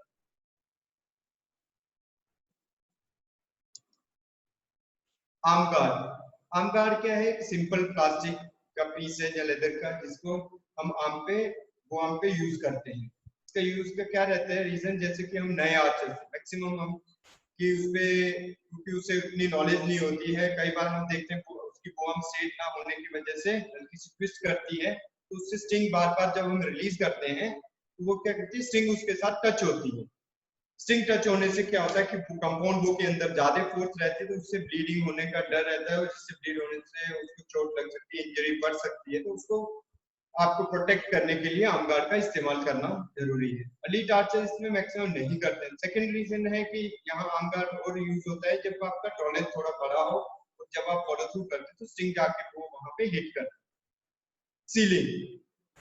सीलिंग सिंपली जैसे ग्रिप में आप देख रहे हैं ब्लैक और व्हाइट कलर में जो सीलिंग हाथ में इस्तेमाल हो रही है। सीलिंग सिंपली आप ग्रिप वाली भी यूज कर सकते हैं और थंब प्रेशर जो थंब पे और इंडेक्स फिंगर पे भी यूज करते हैं। जैसे जनरली आप देखें हम इस प्रकार से यूज करते हैं इंडेक्स फिंगर और थंब पे।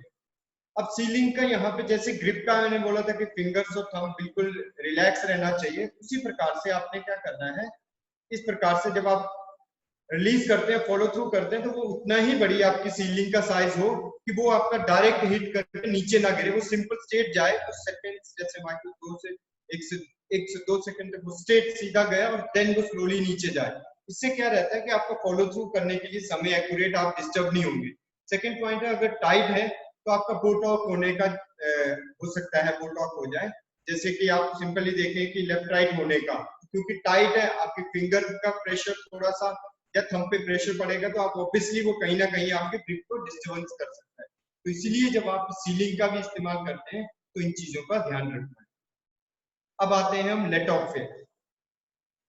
जनरली क्या होता है कि लेट ऑफ क्या चीज है, जब हम बो केबल्स को ड्रॉ करते हैं एनर्जी स्टोर करते हैं, तो जब हम फुल ड्रॉ पे रहते हैं और वो एनर्जी को बिल्कुल रिड्यूस कर देता है। फुल ड्रॉ पे मतलब जब आपने ड्रॉ किया, जनरली आप क्या करते हैं कंपाउंड बो ड्रॉ करने लगते हैं तो टाइट लगता है, मगर आप जब कैम रोटेट कर जाते हैं और फुल करके हम एंकर पे आते हैं तो वो बिल्कुल जो वेट है वो रिड्यूस हो जाए, जो रिडक्शन ऑफ वो है उसी को हम लेट ऑफ बोलते हैं। तो वो किस पे डिपेंड करता है कि जैसे हम वो खरीदते हैं तो आपको पता होगा कि जनरली रहता है कि उस पर लिखा होता है और आपको एक नॉलेज होनी चाहिए कि वो 65% लेट ऑफ है या 85 है या 75 है।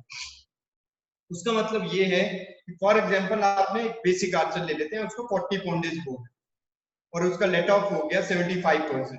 तो 75 क्या हो गया, लेट ऑफ है उसका, और उसका 40 पॉन्डेज। तो जनरली वो जब ड्रॉ करेगा तब तो उसका वो पॉन्डेज 40 आएगा, जब हम पूरा ड्रॉ को से चेक क्या कहते हैं वो गेज से चेक करते हैं। मगर जब आप एंकर पोजीशन में है तो एंकर पोजीशन में उसको बिल्कुल नॉर्मल लगता है, तो उसका क्या होगा, अगर लेट ऑफ 75% तो अराउंड उसे 10 पाउंड्स का, अगर 40 पाउंड्स है तो उसको 10 पाउंड्स की एक फीलिंग मिलेगी।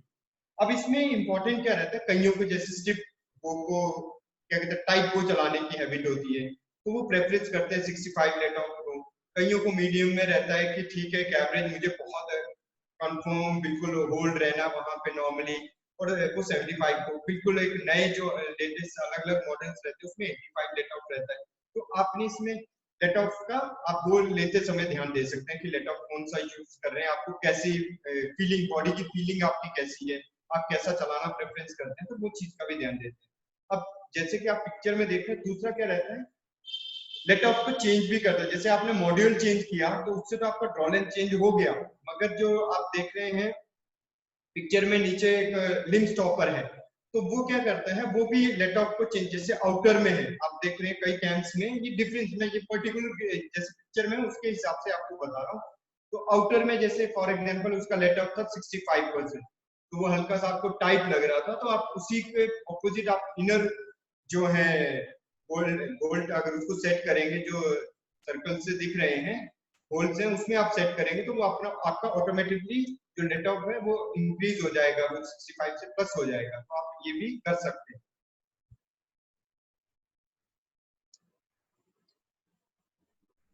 अब आता है हम सेटिंग सेंटर लाइन और क्या कहते हैं सेंटर शॉट को किस प्रकार से हम, जैसे अब आपने देखा कि आपने एसेसरीज माउंट कर दी, सब कुछ सेट कर दिया, अब आपने बो को चेक कर रहा कि क्या उसका सब कुछ सही है, लाइनिंग सही है, और सेंटर शॉट इसको चेक करने के लिए सिंपल वे में है। जैसे आप देख रहे हैं पिक्चर 1 में कि लेफ्ट साइड में स्ट्रिंग को जो मूवमेंट है वो लेफ्ट साइड में है, सेंटर में ना होके हल्का सा कैंप के लेफ्ट साइड में। यहाँ पे एक रिच सी बनी होती है कैंप में, हमेशा आपने देखा होगा उसमें स्ट्रिंग हल्की सी लेफ्ट दिख रही है जहाँ राइट दिखती है। तो लेफ्ट अगर साइड में है तो आपने क्या करना है, बुक प्रेस का इस्तेमाल करते हुए बुक को खोलना है, और जो बस केबल है उसके राइट साइड वाले बी जो शेप बनती है उसके राइट साइड को ट्विस्ट देना है क्लॉकवाइज, तो उससे क्या हो जाएगा, उसका रिडक्शन हो जाएगा और वो जो सेंटर लाइन है आपकी सही हो जाएगी। उसी प्रकार से अगर ऑपोजिट होता है, लेफ्ट साइड में है सॉरी राइट साइड में होता है स्ट्रिंग का एंगल जो है राइट साइड में दिख रहा है और कैम आपका लेफ्ट साइड में है, तो उसको ऑपोजिट आप लेफ्ट साइड वाले बस केबल के जो वी का शेप रहता है उसको आप उसे टाइप करके उसको सेंटर लाइन बिल्कुल एक्यूरेट, जैसे आप थर्ड पिक्चर में ग्रीन वाले में देख रहे हैं, वो आपको सेंटर लाइन चेक कर सकते हैं। अब सेंटर लाइन को आपको सेट करते समय एक और बात का ध्यान रखना, आपने सेंटर लाइन तो सेट कर ली मगर इससे आपका कैम टाइमिंग भी चेंज हो जाएगा, क्योंकि जब आपने फॉर एग्जांपल हो सकता है आपका 1 से 2 ट्विस्ट में आपका वो सेंटर लाइन ना आए, हो सकता है आपका ज्यादा वो जो सेंटर लाइन है ज्यादा आउट है, तो उसको आप सेट करने में 4 से 6 से 8 राउंड आपने ट्विस्ट कर दिए, तो उसको सेट करने के लिए आपको क्या करना है, जो बस केबल से नीचे से आप उसको हाफ से लेके 1 तक ड्रॉ करते हैं अंटिल वो स्ट्रिंग स्टॉपर पे आके प्रॉपर होल्ड ना करें। और सेकेंड अगर फाइनली अगर आपका ऐसा भी नहीं होता तो आप ट्रिपल शूटर का इस्तेमाल कर सकते हैं, वो भी अच्छी ट्यूनिंग है। ये सेंटर लाइन को चेक करें। अब कंपाउंड बॉम्ब के अंदर कैम टाइमिंग भी बहुत इंपॉर्टेंट है।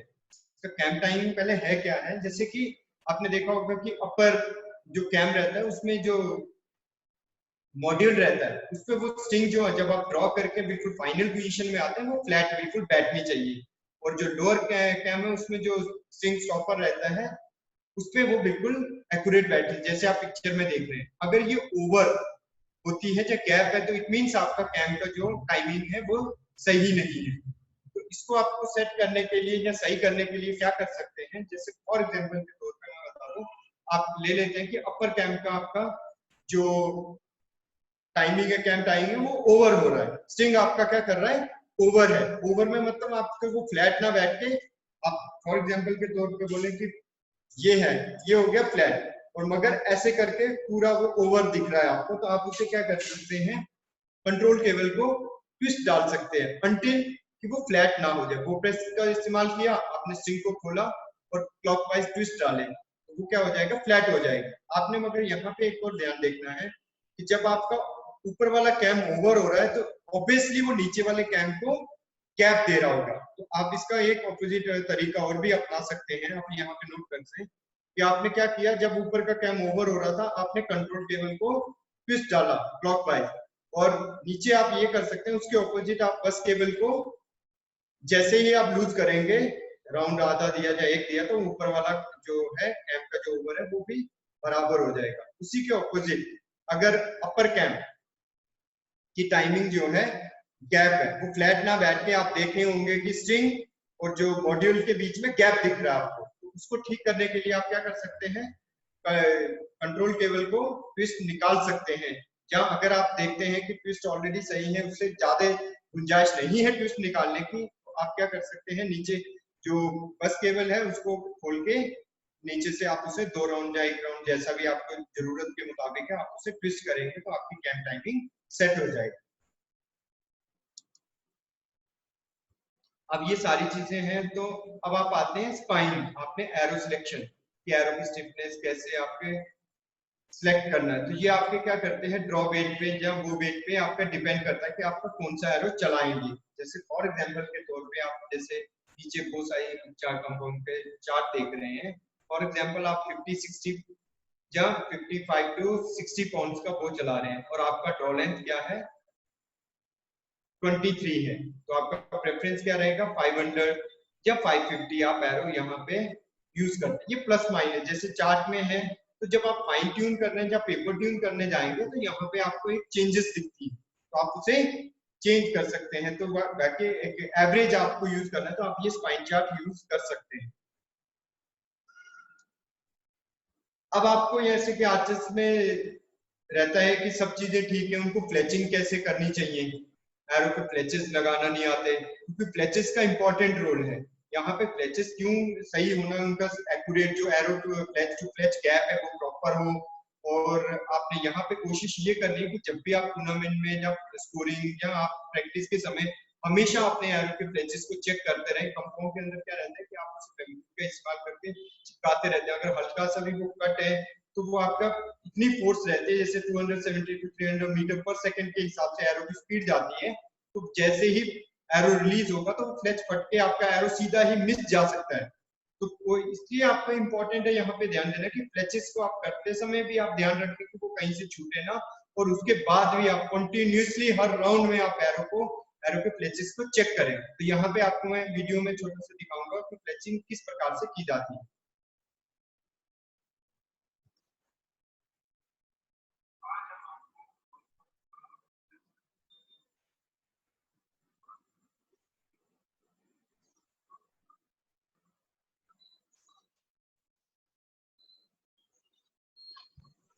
रिचपाल आप थोड़ा सा फिर से उसको कंप्यूटर ऑडियो को ऑन कीजिए, शेयर ऑप्शन बाहर निकल के कंप्यूटर ऑडियो और वीडियो क्लिप दोनों को ऑन कीजिए। आपने शायद नहीं किया है इसलिए आवाज है। स्टॉप शेयरिंग करके दोबारा से शेयर कीजिए और उसमें जो नीचे के डायलॉग बॉक्स है कंप्यूटर ऑडियो और वीडियो क्लिप दोनों को ऑन कीजिए। हाँ अब जाइए, अब अपना शेयर स्क्रीन में जाइए, वापस शेयर स्क्रीन में जाइए। एक मिनट, हाँ वहां पे देखिए दो कंप्यूटर नीचे डायलॉग बॉक्स है, कंप्यूटर ऑडियो को ऑन करने का और अपना वीडियो क्लिप का ऑन करने का। दो ठो ऑडियो बॉक्स दिखा आपको। जब आप स्क्रीन शेयर करते हैं नीचे में देखिए शेयर कंप्यूटर साउंड और optimize screen sharing for video clip, ये आपको दिखेगा। किस साइड में sir, left side right side? नीचे में जैसे आप शेयर स्क्रीन करते हैं ना तो आपके पास आएगा ना क्या क्या आपको करना है। उसमें देखिए नीचे में दो डायलॉग बॉक्स है, शेयर कंप्यूटर साउंड और optimize screen sharing for video clip. दोनों को ऑन कीजिए, उसमें टिक कीजिए और फिर शेयर कीजिए और तब प्ले कीजिए।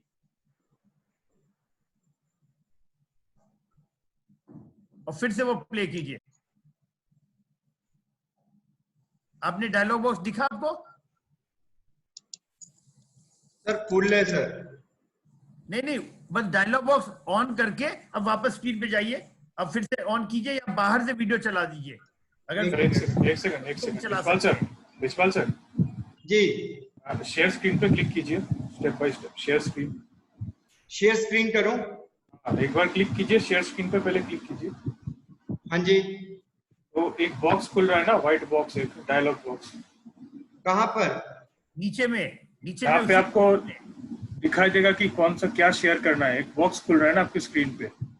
जैसे आप शेयर स्क्रीन पे क्लिक करते हो, एक बॉक्स खुलता है। नीचे में होगा सर, नीचे है कि ऊपर है? नीचे में देखिएगा, बाएं तरफ लेफ्ट हैंड साइड में 2 बॉक्स दिखेंगे,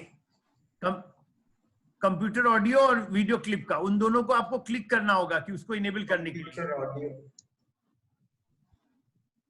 तो Sanjeev sir, you share it. हम ले लेते हैं। आप एक काम कीजिए, हमें शेयरिंग दीजिए। आप हमें शेयरिंग दीजिए। शेयरिंग है सर आपके पास? शेयर 1 मिनट के हम शेयर करते हैं।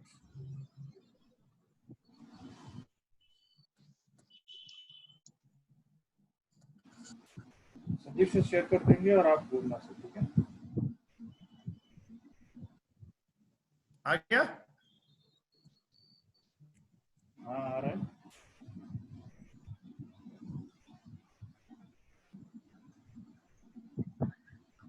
आज हम आपको कंपाउंड का फ्लैच कैसे करते हैं, उसके लिए हमें किस चीज की रिक्वायरमेंट होती है। उसके लिए हमें एक जिग चाहिए होती है, जो आपके सामने है।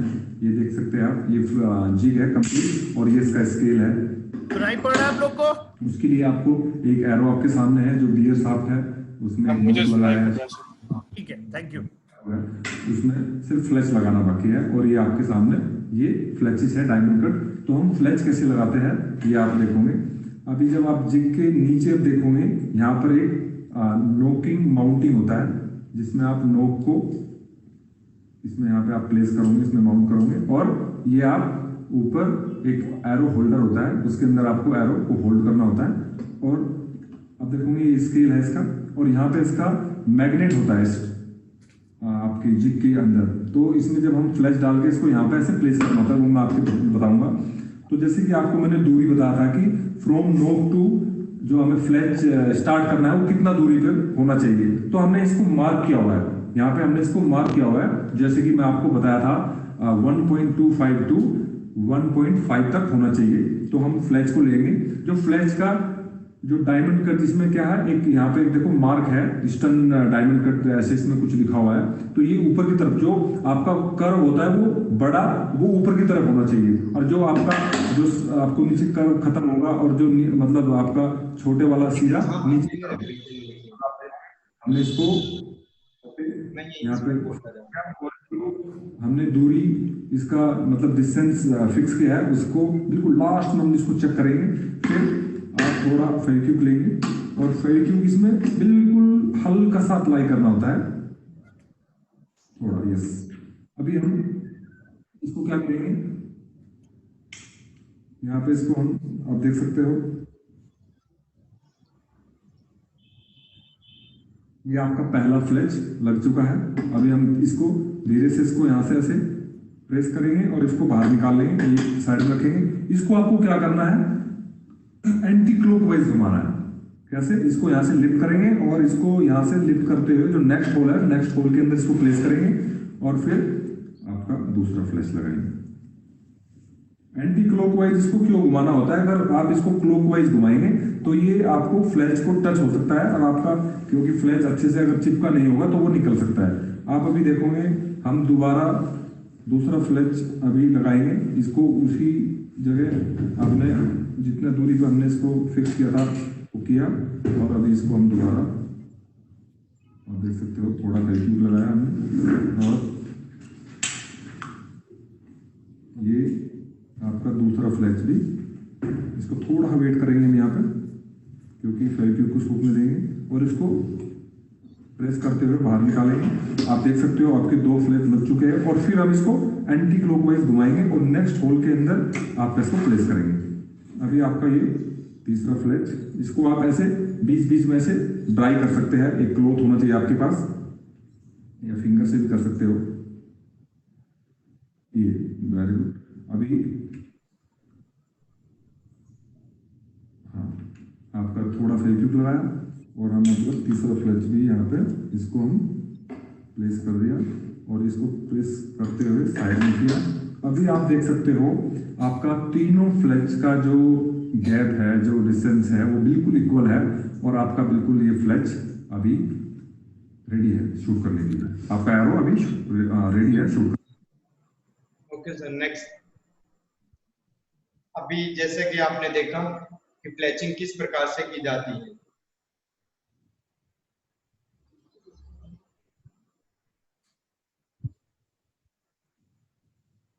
रिजपाल जी बोलिए। 1 मिनट से।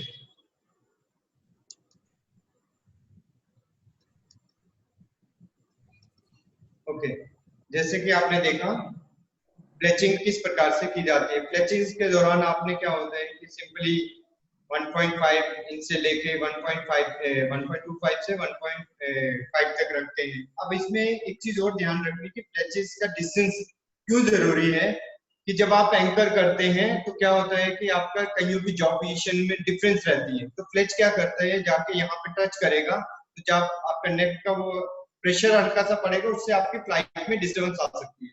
तो इसलिए हमेशा फ्लैच लगाते समय इन बातों का ध्यान रखें। सिंपली अब ये पेपर ट्यूनिंग ये हमने पूरे पोस्ट सेटअप कर लिया, तो आपको क्या होता है नेसेसरीज की जरूरत पड़ती है। इस बो का सेटअप आगे पेपर ट्यूनिंग करनी है, फाइन ट्यूनिंग है, तो आपको जनरली छोटी छोटी चीजों का ध्यान रखना है, जैसे कि bow press, D loop thread, bow scale, बॉन्डेज gauge, tip changing device, serving jig, एलके, bubble set, D loop plier, measuring tape, wax, lighter, marker, cutter etcetera, इन चीजों का आपको जरूरत पड़ती है सेटिंग के लिए। अब मैं आपको बताऊंगा कि पेपर ट्यूनिंग किस प्रकार से पेपर ट्यूनिंग किस प्रकार से की जाती है। पेपर ट्यूनिंग करते समय ध्यान में रखने वाली बातें, सर स्क्रीन चेंज करें जी। पेपर ट्यूनिंग करते समय ध्यान में रखने वाली बात है, सबसे पहले है कि इंपॉर्टेंट है कि आपके पास पेपर ट्यूनिंग पेपर हो। जनरली हम क्या करते हैं कि एक न्यूज़पेपर या पेपर को लेके या कोई भी एक ऐसा पेपर लेके रहते हैं जिसको हम टारगेट बटरेस के आगे एक ब्लैंक बटरेस पे फिट करते हैं और उसे एरो को शूट करने के लिए रेडी होते हैं। अब आपका डिस्टेंस यहाँ पे आप अमूमन क्या करें कि 6 से 7 फीट हो गया, या आप ये ले सकते हैं कि 2 मीटर प्लस माइनस रहता है। आप जो फेस सेट है जहाँ पे आपका एरो शूट हिट करना है पेपर से, उससे इतना डिस्टेंस रखें, एक एवरेज 2 मीटर अराउंड रखें, और इससे कम ज्यादा इतना नहीं होना चाहिए कि जैसे कि आप बिल्कुल नजदीक खड़े हो गए, आपका जब आप शूट करें रिलीज करें तो जो लॉन्ग स्टेबलाइजर है वो पेपर से ही हिट कर जाए। तो ये जरूर इस समय ध्यान रखें। अब आता है कि जैसे आप देख रहे हैं सामने स्क्रीन पे, अगर आपने पेपर एरो शूट किया, आपने वो पूरा सेटअप कर दिया और एरो शूट किया जाके, तो एरो शूट करते समय आपने देखा कि इस प्रकार का टेयर, हाई टेयर आया, जिसमें देख रहे हैं आप पॉइंट नीचे की तरफ है और फ्लैचेस ऊपर की तरफ। इसमें आप कैसे करेक्ट करेंगे, आप में इसमें ये दर्शाता है कि आपका नोकिंग पॉइंट हाई है, तो आप क्या कर सकते हैं, नोकिंग पॉइंट को नीचे की तरफ कर सकते हैं। और नोकिंग पॉइंट अगर आप चेंज ना करना चाहते हो तो आप क्या कर सकते हैं, दूसरा इसमें ऑप्शनल क्या है कि आप एरोरेस्ट को हल्का सा ऊपर की तरफ कर सकते हैं, अनटिल जब तक वो आपका फ्लैचेस बिल्कुल सेंटर जो शॉट है, बुलेट शॉट ना आए, यहाँ से जिस डॉट से वो पॉइंट निकला है उसी से ही फ्लैचेस जाने चाहिए। अब इसमें अगर आपने दोनों चीजें कर ली, नोकिंग पॉइंट भी डाउनवर्ड्स कर लिया और एरोरेस्ट को भी आपने ऊपर की तरफ किया, मगर फिर भी आपकी जो बुलेट शॉट है वो नहीं आया, तो आपने क्या करना है, इस समय ध्यान देना है कि हो सकता है आपकी कैम की टाइमिंग को फिर से चेक करें होगा और फिर से शॉट कराएं। अगर फिर से भी ऐसा नहीं आता है तो आप चेक करें कि हो सकता है कि जो आर्चर शूटिंग है वो ठीक ना कर रहा हो, थोड़ा सा कहीं ना कहीं चेंजेस होंगी, तो उससे शूटिंग को सही करने की कोशिश करें। तो इस प्रकार से आप इस टेयर को ठीक कर सकते हैं। नेक्स्ट, लो टेयर। जैसा कि आप देख रहे हैं लो टेयर सामने पिक्चर पर कि पॉइंट ऊपर की साइड है और नीचे की तरफ फ्लैचेस लगेंगे। इस प्रकार का जब टेयर आता है तो ये दर्शाता है कि आपका नोकिंग पॉइंट हायर है। तो आप उसे क्या कर सकते हैं, नोकिंग पॉइंट जैसे कि इस प्रकार से हो गया तो आप देखेंगे कि नोकिंग पॉइंट आपका नीचे है, इसलिए आपका एरो की तरफ ऊपर गया है। तो आप इसे क्या कर सकते हैं, जो नोकिंग पॉइंट को नीचे ऊपर की तरफ कर सकते हैं, और उसका सेकेंड ऑप्शन क्या है, एरो रेस्ट को नीचे की तरफ मूव कर सकते हैं। इस समय और भी आप ध्यान दें कि कैम टाइमिंग को चेक करें, अगर ऐसा नहीं फिर से सही आता है। सेकेंड क्या है, आपकी उसकी शूटिंग को चेक करना। हमेशा ये याद रखें कि हो सकता है वो शूटिंग में ग्रिप को प्रेशर को ऊपर नीचे दे रहा हो, तो जिससे वो एरो का जो टियर है वो प्रॉपर ना आए। तो हमेशा याद रखें आपने इस टियर में नोकिंग पॉइंट को भी आप ऊपर कर सकते हैं और एरो रेस्ट को भी नीचे की तरफ कर सकते हैं। अगर इससे भी ना आया तो टाइमिंग को चेक करें आप। लेफ्ट ईयर, जनरली आप जैसे देख रहे हैं कि लेफ्ट ईयर में इस प्रकार का टीयर आता है, तो इट मींस जो आपकी स्पाइन है वो बहुत ही वीक है। वीक है मींस कि आपका एरो जो है हल्का है। तो आप इसके सिंपल आप ऐसा है कि एरो हल्का, जो आप डायरेक्टली आपका ये टीयर आया और आप ऐसा तो हो नहीं सकता है, क्योंकि हम एरो जो है इंपोर्टेड यूज करते हैं, सारी चीजें हैं जो बाहर तो स्पेयर में नहीं हो सकती। तो आप सिंपली क्या करें, पहले एरो रेस्ट को मूव करने की कोशिश करें। तो एरो रेस्ट को क्या करेंगे, जैसे कि आप देख रहे हैं फ्लेचेस लेफ्ट साइड में, तो आपने एरो रेस्ट को राइट साइड की तरफ मूव करना है, तो आपका क्या होगा, टीयर बिल्कुल सही आ जाएगा। और अगर ऐसा नहीं भी होता है तो आप क्या कर सकते हैं, क्योंकि यहाँ पे आपकी एरो हल्का था तो आप उसे पॉन्डेज को रिड्यूस कर सकते हैं, आप वो वेट को कम कर सकते हैं। और अगर आप चाहते हैं एज आर्चर्स आपका वो वेट आप कम नहीं करना चाहते हो क्योंकि आपकी फीलिंग यहीं पे सेट है, तो आप उसे एरो भी चेंज कर सकते हैं। फॉर एग्जांपल के तौर पे अगर आप 500 एरो शूट कर रहे हैं तो 450 की तरफ मूव कर सकते हैं, और अगर 450 है तो 410 की तरफ आ सकते हैं। तो ये आपको चेंज है। और अगर फिर भी आप चेंज इसमें आप देख रहे हैं कि आपने कॉन्टिन्यूसली सब चेक कर लिया, सारी चीजें चेक कर ली आपने, लेफ्ट राइट जो भी करना था राइट साइड में मूव कर लिया आपने, वो कॉन्टिन्यू फिर भी जो टीयर है वो प्रॉपर नहीं आ रहा है, तो इसमें एक और जो मैं प्रैक्टिकली जो मैं आपको बात करूं कि जो कि फेस करते हैं हम ट्यूनिंग के दौरान, कि आर्चर का जो ग्रिप का पोजीशन है वो चेंज हो जाता है, हल्का सा उसका प्रेशर लेफ्ट राइट रहता है, तो उसको चेक करें। आपको जो फिंगर्स हैं वो बिल्कुल रिलैक्स रखें, पिवट पॉइंट का प्रेशर जो बराबर रहेगा तो 100% ये टीयर सही आ जाएगा। नेक्स्ट राइट टीयर, जैसे कि राइट टीयर में आप देखेंगे कि फ्लेचेस राइट साइड में है और पॉइंट जो है लेफ्ट साइड में है, तो इसमें क्या रहता है कि ये दर्शाता है कि जो आपकी स्पाइन है वो हैवी है। तो आप अगर हैवी स्पाइन है तो आप पहले क्या करें कि आप उसके एरो रेस्ट को लेफ्ट साइड में मूव कर सकते हैं। आपने एरो रेस्ट को हल्का सा लेफ्ट मूव किया अंटिल वो सेंटर ना, अब ऐसा भी हो सकता है कि आप लेफ्ट मूव करते ही जा रहे हैं मगर वो सही ना आए, तो आपने एक एवरेज में करना है। अगर वो उसमें ठीक नहीं हुआ तो आपने क्या करनी है, बो की पॉन्डेज को इंक्रीज कर सकते हैं। अब आप कहेंगे कि हमारे बो की पॉन्डेज बिल्कुल ही पूरी है और हम इंक्रीज नहीं कर सकते हैं इसमें, तो आपने अब आपके पास लास्ट ऑप्शन है कि आप उसे एरो को चेंज करें। आप एरो को चेंज कर सकते हैं, जैसे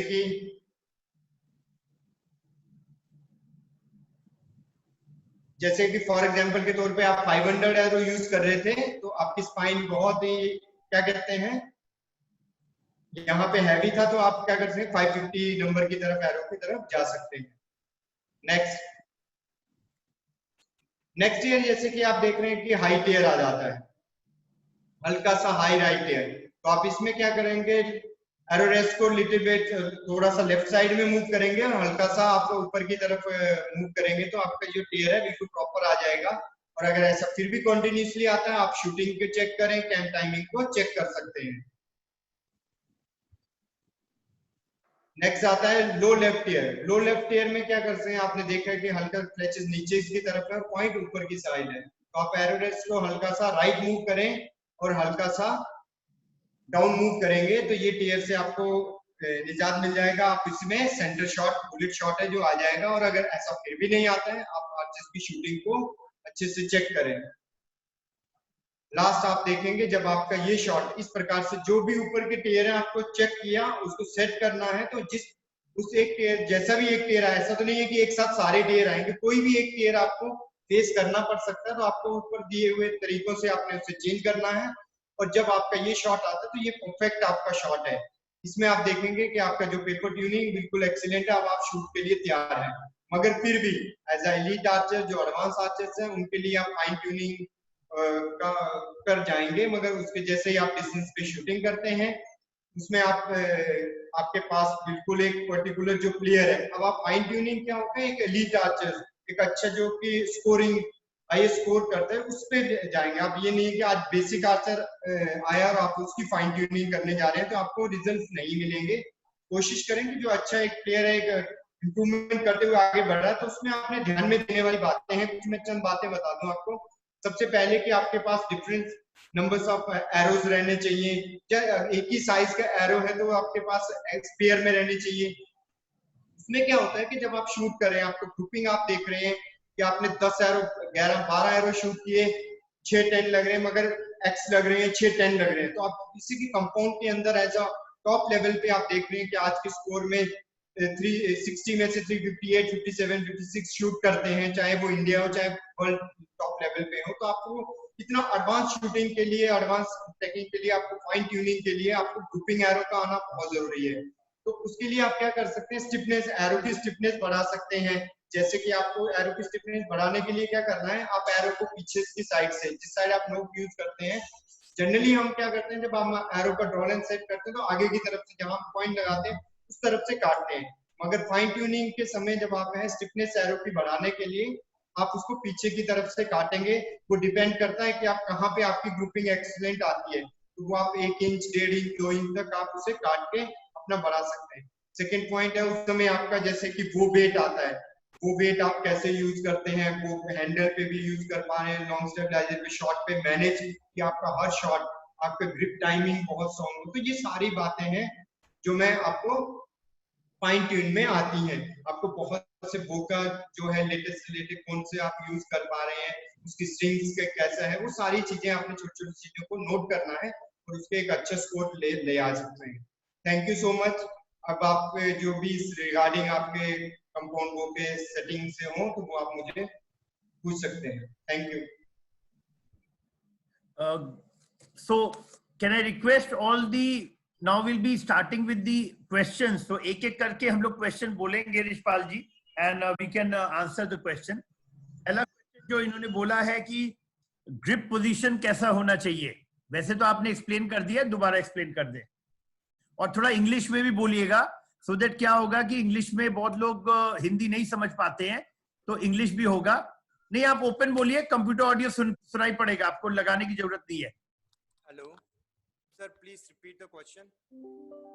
पहला क्वेश्चन है कि आपका ग्रिप पोजीशन कैसे होना चाहिए। ओके, ग्रिप आप पोजीशन कंप्यूटर ऑडियो यूज कीजिए। रिशपाल, इसको मत सुनाई नहीं पड़ा, कंप्यूटर ऑडियो ऐसे ही बोलिए आप। सर एक मिनट, हाँ सर, फर्स्ट है ग्रिप पोजीशन किस प्रकार से होना चाहिए सर? जी, सिंपल, आप जब आप ड्रॉ करते हैं, आपका जो ये देख रहे हैं सिंपल आपका पिवट पॉइंट है, तो आपका जो ग्रिप है जो ये सेम इस पोजीशन पे रहना चाहिए। जो आप देख रहे हैं यहाँ पे लाइफ लाइन है, मैं जनरली आपको बता दूं, आपको इससे बाहर इस साइड में नहीं जाना। आप कोशिश करें कि यही लाइनिंग के अंदर आपका ग्रिप रहे और जब आप ड्रॉ करते हैं आपका ये प्रेशर रहे, इस प्रकार से आपकी फिंगर्स रिलैक्स रहे और ये आपका फाइनल पोजीशन हो, ना कि आप ऐसे फिंगर्स खोले हुए। जब आप देखेंगे इस प्रकार से फिंगर खोलते हैं तो जो ये टेंशन है वो इस साइड में रिलीज होती है, तो उससे आपका जो पंच है वो आपका कैंट होने के चांसेस रहते हैं। तो आप कोशिश करें कि पिवट पॉइंट के जो ग्रिप पोजीशन है इस प्रकार से रखें, जो मैंने आपको पिक्चर में भी दिखाई थी। जस्ट एक ऐड करना चाहेंगे जो रिशपाल जी ने बोला, सभी आर्चर्स को ये बहुत जरूरी है इस चीज को जानने के लिए कि जो कंपाउंड या रिकर्व आर्चरी में फोर्स बहुत इंपॉर्टेंट है। जो ड्रॉइंग फोर्स होता है वो कहां से आता है, एक जो आप पुल करते हैं, जो कि आप बोलते हैं जब पुल करते हैं अपने वो है अपना है, और दूसरा जो आप पुश करते हैं। तो जब आप पुश करते हैं, अगर आप देखिए मेरे हाथ को, तो हम लोग क्या कर रहे हैं, ये जो अगर एंगल जो ये आप देख रहे हैं पोजीशन, अगर सबसे बेस्ट पोजीशन आपका जो फोर्स का आता है जब आप ये लाइफलाइन के अंदर में करते हैं। अगर आप जैसे ही 45 डिग्री से चेंज करेंगे तो क्या होता है, आपका जो पुश होता है वो बिल्कुल एक्यूरेट नहीं होता और बबल चेंज करता है। इसलिए बहुत इंपॉर्टेंट है, जैसा रिशपाल ने बोला, प्लीज एंश्योर कि जो वी ऑफ द हैंड है उसके ठीक वी ऑफ द हैंड जो आपका है, ये जो लाइफलाइन के अंदर में है, अगर आप ऐसे पुश करेंगे तो हमेशा आप देखेंगे कि बबल आपका स्टैंडर्ड पोजीशन पे रहेगा, फोर्स। नेक्स्ट क्वेश्चन, आपका ओपन या क्लोज कौन सा पोजीशन बेटर है कंपाउंड आर्चरी के लिए? सर पोजीशन या आप इसमें ओपन एंड क्लोज स्टैंड जो होता है, जी जी, आप जनरली पैरेलल स्टैंड जो स्क्वायर स्टांस है वो यूज करते हैं, मगर आप इसमें क्लोज स्टांस में ही रहते हैं, ओपन में ज्यादा नहीं जाते हैं। तो आप कोशिश करें कि क्लोज स्टांस में ही रहे। ये जस्ट टू रिचपाल का ऐड कर दे, ये बहुत बार क्या होता है कि जो आपका चेस्ट का जो क्लियरेंस है वो भी मैटर करता है, तो इंडिविजुअल टू इंडिविजुअल आर्चर फर्क पड़ सकता है कि आपका, क्योंकि आप अपना आपसे अपना ओपन या क्लोज जो होता है, जब भी याद रखिए कि जहां पे आप ओपन करते हैं तो क्या होता है कि आपका जो आपका पोजीशन ऑफ द स्टमक है, जो आपका हिप्स का पोजीशन है, तो आपको थोड़ा सा कॉइल करना पड़ेगा, तो उसको ध्यान रखना बहुत जरूरी है कि हिप्स नहीं चेंज होने चाहिए, हिप्स का पोजीशन सेम रहेगा, बॉडी ऊपर से कॉइल करके इन लाइन आता है, तो ये अब जो आर्चर डिफर करेगा, तो उस पर आप ध्यान दें, स्टेबिलिटी के ऊपर और आपका क्लियरेंस के ऊपर। नेक्स्ट क्वेश्चन, कौन सा कैम यूज करना चाहिए रिचपाल जी? लेट ऑफ के लिए ना इन्होंने सर पूछा है, कैम कौन सा अच्छा होता है?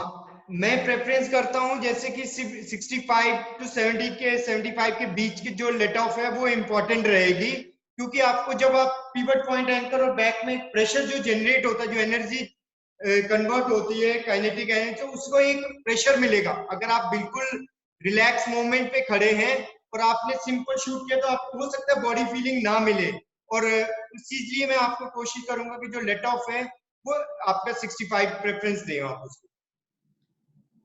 ये हॉइट में अलग अलग कैम्प्स होते हैं, कौन सा कैम्प बेटर होता है यूज करने के लिए? ओके, जैसे लेटेस्ट आ रहा है सर एसबीएक्स और डीसीएक्स कैम, तो आपको मैं प्रेफरेंस दूंगा कि आप एसबीएक्स कैम यूज करें। What is the difference between soft cam and hard cam? Soft cam sir जैसे कि मैंने बताया कि लेटर सॉफ्ट कैम में आपको क्या होगा कि इजीली वे में वो मिलेगा आपको, बिल्कुल आप जब ड्रॉ करते हैं तो आप बिल्कुल रिलैक्स मोड में रहे हैं, आपको हो सकता है उसमें। और जब हार्ड कैम में क्या रहेगा, आपको एक स्टिफनेस बनी रहेगी, एक प्रेशर जनरेट, जो हम कहते हैं कि बैक का प्रेशर यूज करना है, तो वो आप कंटिन्यूअसली उसको यूज कर सकते हैं। आप जब स्टेबलाइजर पे वेट ऐड करते हैं तो किस रेशियो में स्टेबलाइजर, लॉन्ग स्टेबलाइजर और शॉर्ट स्टेबलाइजर पे वेट यूज करना चाहिए? जैसे कि मैंने आपको जनरली बताया था कि आपको लॉन्ग स्टेबलाइजर 2/4 रेशियो के यूज करते हैं। जैसे कि लॉन्ग स्टेबलाइजर पे आपने ये 2 वेट यूज किए, तो शॉर्ट स्टेबलाइजर पे आप 4 वेट यूज करते हैं, मगर ये एक आइडल वेट बताया। उसके बाद जब आप ट्यूनिंग पे जाते हैं, फाइन ट्यून पे जाते हैं, तो वो इंडिविजुअल प्लेयर पे डिपेंड करता है कि वो कितने वेट यूज कर पाता है, कितने में उसका। जैसे आप एक चीज और मैं यहाँ पे ऐड करना चाहूंगा कि जब आप सेटिंग करते हैं, टिलर बढ़ाते हैं, कई बार आपका लूज टिलर है, आप उसे टाइट करते हैं, तो आपका बुक का वेट को भी बढ़ाना पड़ता है उसको मैनेज करने के लिए। तो आप ध्यान रखें कि रेशियो जो 2/4 रहेगा, मगर वो प्लस माइनस होता जाएगा, इंडिविजुअल प्लेयर पे डिपेंड करता है। इसमें एक चीज ऐड करना चाहेंगे सभी कोचेज और आर्चर्स के लिए, एक चीज आप याद रखें कि जैसे जैसे वेट बढ़ाएंगे आपका बो का वेट बढ़ जाता है, तो वैसे इजी तो ड्रॉ तो सॉफ्ट लगेगा आपको, लेकिन तो याद रखिए कि 200 चलाने हैं, 3 चलाने रहते हैं पर डे, और आपका जब तक बॉडी की कैपेसिटी को नहीं बढ़ाएंगे, स्ट्रेंथ को नहीं बढ़ाएंगे, सिर्फ वेट बढ़ा, कंट्रोलिंग पावर भी चाहिए। तो ये हमेशा ध्यान रखिए, जब भी वेट पाउंडेज बढ़ाए या इसका स्टेबलाइजर का वेट बढ़ाए, फाइन ट्यूनिंग करे तो स्ट्रेंथ को भी बढ़ाना का कभी इसमें ध्यान रखिएगा। नेक्स्ट क्वेश्चन, बो पैनिक का एक क्वेश्चन आ रहा है। दूसरा है, which bow is suitable for an archer to start? Axle to axle length कितना होना चाहिए? सब वो अगर आप हाइट बताएंगे, मैंने जैसे कि बताया था, वो हाइट पे डिपेंड करेगा, और बेसिक वो आप लें। जैसे कि आप मार्केट के अंदर देखें, अगर आप छोटे बच्चे से स्टार्ट करते हैं, एग्जांपल के तौर पे कह दूंगा मैं कि जैसे आप बेसिक वो आते हैं तो उनमें क्या रहता है, एक 19 इंचेस से लेके 30 इंचेस तक चेंजेबल रहता है, और आपको उसी में आपकी पॉन्डेज भी चेंज होती जाती है। तो आप कोशिश करें कि जब आप बेसिक आर्चर्स को स्टार्ट कर रहे हैं तो इस प्रकार से आप क्या कहते हैं कि वो को ले बेसिक वाला, कि जो कि आप चेंजेस कंटिन्यूसली ग्रोइंग उसमें रहेगा, तो वो चेंज कर सकें आप इजीली वे में। जैसे आपने शुरुआत में किया, फॉर एग्जांपल आपने उसका ड्रॉ लेंथ था 20 और आप पौंडे चला रहे हैं 40 के आसपास, तो धीरे धीरे आप उसे इंक्रीज कर सकते हो। अगर उसका ड्रॉ लेंथ कंटिन्यूसली चेंज, वो ग्रोइंग एज में चेंज होता है, तो आप उसी बो को काफी लंबे समय तक यूज कर सकते हैं। और रही बात है आपका एक्सेल टू एक्सेल की, अगर फॉर एग्जाम्पल आपका एक बच्चे की हाइट है 5 फीट है, तो मैं उसको रिकमेंड करूंगा कि आप 35 इंचेस एक्सेल टू एक्सेल में यूज करें। और अगर 5.2 से लेके 5.67 तक हाइट है, तो वो 37 इंचेस एक्सेल टू एक्सेल को वो को यूज कर सकते हैं। करेक्ट। नेक्स्ट क्वेश्चन है कि what is the pulling the strings converts, जो एनर्जी को कैसे चेंज होता है, जब हम बो को खींचते हैं तो एनर्जी कैसे चेंज होता है? मतलब सर मतलब हम बता देते हैं कि कोच आप इसमें ये जान लीजिए कि कभी भी जब आर्चरी जो करते हैं, चाहे रिकर्व हो कंपाउंड हो, तो उसमें क्या होता है कि आपकी मैकेनिकल एनर्जी जो होती है, पोटेंशियल जो एनर्जी है, वो कन्वर्ट होती है किनेटिक में। तो क्या है कि जब आप खींचते हैं तीर को, तो आप जब एक्शन पे लाते हैं, सपोज 40 पाउंड का आपका बो है, इंटू 28 इंच अगर ड्रॉ है, तो 40 इंटू 28 ये आपका पोटेंशियल एनर्जी है जो कन्वर्ट होती है और काइनेटिक एनर्जी में चेंज करती है जब वो रिलीज करते हैं। नेक्स्ट क्वेश्चन क्या है कि कितना, हाउ लॉन्ग स्ट्रिंग, कितने देर तक स्ट्रिंग यूज किया जा सकता है कंपाउंड बो में? एरो सर, स्ट्रिंग की है, स्ट्रिंग कब बदलना चाहिए कंपाउंड बो में?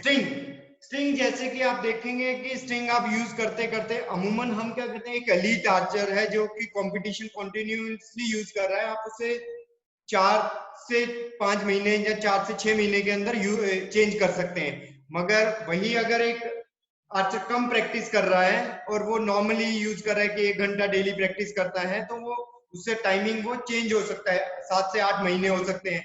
और वही प्लेयर अगर कॉम्पिटिटिव है, कंटिन्यूअसली साल में 8 से 10 कॉम्पिटिशन खेल रहा है, तो 3 से 4 महीने भी हो सकते हैं। तो स्ट्रिंग पर डिपेंड करता है कि स्ट्रिंग अपनी कितनी, जब वो स्ट्रेच होना कंटिन्यूअसली स्टार्ट हो जाती है, आप देखते हैं जब स्ट्रिंग पुरानी होती है तो वो क्या होता है कि आपकी कैम टाइमिंग बार बार चेंज होती है। तो इट मीन्स कि जब आपके साथ ये सिचुएशन आती है तो आप स्ट्रिंग को चेंज कर लें। क्या अलाइनमेंट करने के लिए, स्ट्रिंग अलाइनमेंट करने के लिए कंपाउंड में क्या करना चाहिए और कैसे पता चलता है? सर स्ट्रिंग अलाइनमेंट का जैसे मैंने ऊपर बताया था कि अलाइनमेंट सिंपल वे में आपने चेक किया और उसके साथ ही आप क्या कर सकते हैं, आप एक जनरली आप देखते हैं तो वो बिल्कुल क्लियर स्ट्रिंग की लाइनिंग जो मेन स्ट्रिंग की है वो स्ट्रेट रहती है, और अगर उसमें स्ट्रिंग की जो लाइनिंग है वो चेंज है तो लेफ्ट राइट की सर मूवमेंट रहता है, तो उसमें ठीक करने का तरीका भी बताया था, सेम आप ऊपर पीपीटी में फॉलो कर सकते हैं। ड्रॉ करने के बाद ऊपर वाला कैम पहले टच होना चाहिए या दोनों इक्वल टच होना चाहिए? दोनों बराबर टच होने चाहिए, ऐसा नहीं है कि एक पहले हो रहा है तो बाद, अगर एक पहले और एक बाद में हो रहा है इट मींस कि आपका कैम की टाइमिंग सेट नहीं है। ये आर्चर्स एंड कोचेस बता दें कि बहुत इंपॉर्टेंट है, कैम के टाइमिंग अगर आपका सेट नहीं होगा कभी भी ग्रुपिंग और आपकी अच्छी शूटिंग नहीं होगी। तो इसलिए पहला स्टेप होता है कि कैम के टाइमिंग को चेक करना, और रिचपाल ने ऑलरेडी आपको एक्सप्लेन किया है कि कैसे ट्विस्ट करके कैम के टाइमिंग को set. What happens if axle to axle measurement changes? Axle to axle का मेजरमेंट चेंज होता है तो क्या होता है? ओके, एक्सेल टू एक्सेल का मेजरमेंट चेंज होगा तो आपका क्या हो जाएगा, जो ब्रेसिंग हाइट है वो चेंजेस हो जाएगी।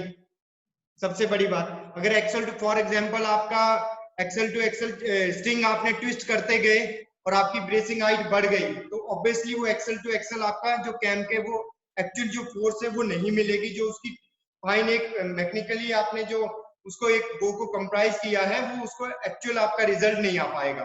तो आपने कोशिश करनी है कि जब भी आप ट्विस्ट डालते हैं स्ट्रिंग पे, खासकर बस केबल पे, मैंने आपको पहले भी ब्रीफ किया था कि जब आप स्ट्रिंग चेंज करते हैं या ट्विस्ट डालते हैं तो उसकी आपकी ड्रॉ लेंथ पे भी चेंजेस आते हैं, छोटा बड़ा होता है। तो इसी प्रकार से आपने ब्रेसिंग हाइट को मैंने इंपॉर्टेंस दी थी और टिलर डिफरेंस में आपको नापने का तरीका बताया था एक्सेल टू एक्सेल भी, तो इस प्रकार से आप उसे नाप के हमेशा चेक करते रहें।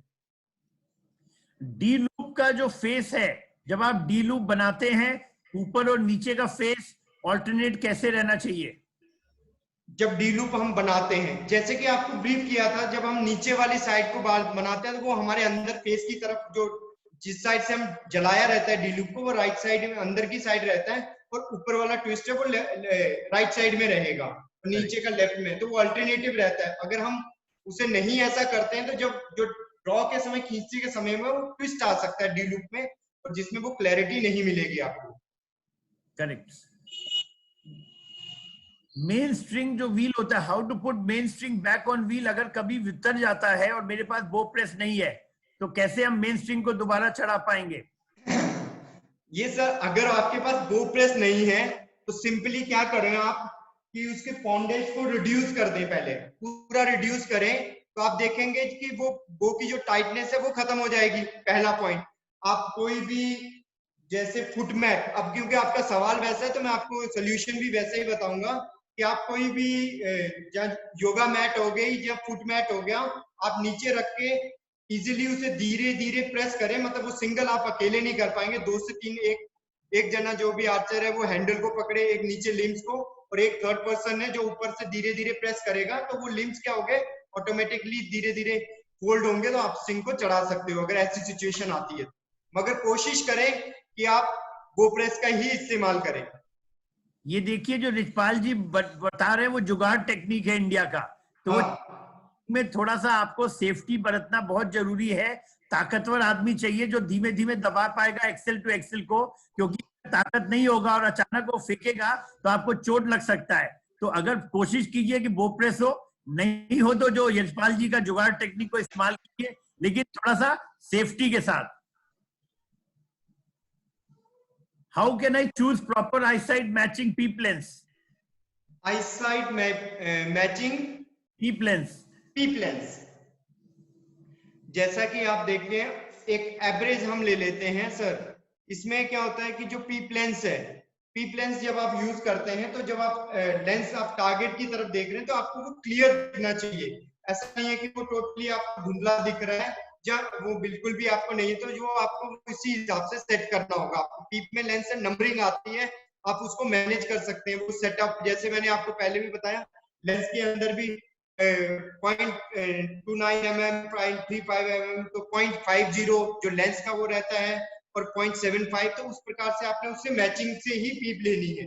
जब आप लेने जाते हैं, परचेज करने जाते हैं, तो आपने इस चीज का वहां पे ध्यान रखना है कि लेंस आपका कौन सा ले रहे हैं, तो पीप भी उससे लेंस वाली उसी से जुड़ती हुई ले। और मैं रिकमेंड करूंगा आपको, फिर भी मैं दोबारा बोल रहा हूँ कि एज ए पर्सनली मैं कहूंगा कि आप विदाउट लेंस वाली पीप यूज करें तो ज्यादा बेटर रहेगा। लेंस का जो होता है डायमेंशन होते हैं 2x, 4x, 6x, 8x, इसमें किसको लेना चाहिए? लेंस का आप जो कि देखिए सिंपल, आप ये आप कंसल्ट कर सकते हैं, डॉक्टर से भी कंसल्ट कर सकते हैं। सिंपल सा आप जनरली जैसे मैंने बताया था 0.50 जैसे हम ले लेते हैं, शर्लॉक की साइड ले लेते हैं। साइड लेंस का बात कर रहे हैं रिचपाल, ये साइड पीप साइड की नहीं बात कर रहे हैं। जो साइड का जो लेंस होता है 2x, 3x, 4x, 6x, 8x, उसकी बात कर रहे हैं। ओके सर, तो लेंस आप उस प्रकार से लें जैसे कि जितना हो सके छोटा लेंस लें, ज्यादा बड़ा ना लें। ज्यादा बड़ा लेंस लेने से आपका क्या रहेगा कि आपका क्या होता है कि वो पॉइंट जो जैसे आपको टारगेट पूरा दिखेगा तो आपका कंसंट्रेशन भंग हो सकता है, फोकस जो है वो कम हो सकता है। तो कोशिश करें जो जितना कम रहे, छोटा रहे, वो लेंस आप इस्तेमाल करें। जो आपके ग्रिप में नकल्स होते हैं वो कितने एंगल पे होने चाहिए? किसके सर? ग्रिप नकल्स, जब आप करेक्ट हाँ ठीक है, बोलिए। जैसे ग्रिप नकल है, ये सिंपल सा बन गया। आप सिंपल कोशिश करें, इसको ज्यादा आप ऊपर नीचे नहीं कर सकते हैं। ये है जैसे जनरली मैंने आपको बताया कि आप इस प्रकार से रखें, अराउंड ये रहेगा 10 to 15 डिग्री आप ले लें, तो आपको इस प्रकार से रखना है। इससे ज्यादा ऊंचा जाएंगे तो आपका जो नीचे का प्रेशर है वहां जाएगा और उससे आपका एरो अप जाने के चांसेस है। सेकेंड पॉइंट है, अगर यहाँ पे प्रेशर रहेगा तो आपका एरो आपका फिंगर्स पे टच होते हैं, तो ये चीज का ध्यान दें आप। और जहां तक नकल का एंगल का सवाल है, knuckle will be generally around 40 to 45 degrees के एंगल पे नकल होने चाहिए। What is the tiller tolerance in compound bow? Hello, tiller tolerance in compound bow. Tiller tolerance in compound bow. Tiller tolerance मतलब मैंने जैसे आपका टिलर का बताया था कि बिल्कुल जीरो रहेगा ऊपर नीचे का, मगर फिर भी आप ट्यूनिंग करते समय आप उसे का 1 mm का ऊपर नीचे का डिफरेंस हो सकता है, मगर आप कोशिश करें कि वो प्रॉपर बिल्कुल बराबर रहे, अपर टिलर और नीचे का टिलर। इसमें जस्ट कोचेज और आर्चर्स को बता दें, क्योंकि ये मैकेनिकल आप यूज करते हैं, जो रिलीज होता है इसलिए 0 रहता है, क्योंकि दोनों ही का फोर्स बराबर रहता है। इसलिए जैसा कि रिचपाल ने बोला, कोशिश कीजिए 0 रखने पे। अगर फाइन ट्यूनिंग में ±1 मिलीमीटर रख सकते हैं। 1 mm का कुछ भी डिफरेंस। एलीट रिबॉल मैंने केबल पर बार बार ऊपर डाउन के बाद सर्विंग नीचे स्लिप हो जाता है, क्यों? क्या चीज सर? एलीट वो में बार बार आपका इनका जो है सर्विंग नीचे स्लिप कर जाता है, क्यों? सर्विंग नीचे स्लिप कर जाता है? हाँ, कुछ क्वेश्चन क्लियर नहीं है। क्लियर नहीं है सर ये question. How does the Hoyt cable guard is different from PSC roller guide? कौन ज्यादा एक्यूरेट है? सर ये तो इंडिविजुअल प्लेयर पे डिपेंड करता है, जैसे अभी जो पीएससी यूज कर रहा है या मैथ्यूज है वो उसको प्रेफरेंस देगा। अब ये इंडिविजुअल प्लेयर पे डिपेंड करता है कि वो कौन सा शूट करता है और उसे कौन सा सुटेबल है। ये पर्टिकुलर मैं बोलूं कि नहीं मैथ्यूज अच्छा नहीं है या पीएससी नहीं है या व्हाइट नहीं है, तो वो इंडिविजुअल प्लेयर पे डिपेंड करता है कि उसकी क्या चॉइस है। What is the importance of movable cable guard? Tuning में वो कैसे मदद करता है? Movable cable guard. Cable guard movable, जैसे मैंने आपको बताया था कि वो लाइनिंग जब आप क्या करते हैं कि जब आप सेटिंग करते हैं, फॉर एग्जांपल मैंने आपको पता पॉइंट एमएम के हिसाब से आपको आजकल मार्किंग दी होती है नए बो में, तो वो आपकी जब आप ट्यूनिंग करते हैं सेटअप करते हैं उसको क्लोज ग्रुप पर अंदर की तरफ आप जैसे लाते हैं थोड़ा थोड़ा बो की तरफ में, तो वो अच्छी ग्रुपिंग देता है आपको, तो वो आप सेटअप कर सकते हैं उसको। जब आप फाइन ट्यून करेंगे तो आपको वो एडवांटेज और डिसएडवांटेज आपको वहां पे दिखेगी, ऐसे जनरली नहीं आपको बता सकते कि इसकी एडवांटेज वहां पे है। तो आप जब आप ट्यूनिंग करते हैं तो वहां पे आप इसको सेट करते हुए माइनर जो एक एक धागे के हिसाब से जब पॉइंट एमएम के हिसाब से जो डिफरेंस है वो आपको चेंज करके वहां पे पता चलेगा। आपका प्रीवेल एसएक्सवी कैम में 40-50 पाउंडेज में कितना लेट ऑफ होता है? इसमें सर एसएक्सवी कैम हॉट प्रीवेल 40 to 50 पाउंडेज में लेट ऑफ कितना होता है? 40-50 लेट ऑफ तो वो सर कैंप पे जो आप खरीदेंगे वो कैंप तो उसी पे बुकलेट पे और उसके डिस्क्रिप्शन दिया होगा, वो पर्टिकुलर कि 65% है कि 75 है वो तो दिया रहता है सर वो पे ही। बिल्कुल बिल्कुल। जो कैंप पे है वो क्लियर रहता है, लिखा हुआ रहता है कैंप पे कि लेट ऑफ कितना है। Does the arrow spine is different used for SVX cam, X3 cams and evolve cam? क्या एरो स्पाइन बदलता है तीनों कैम में?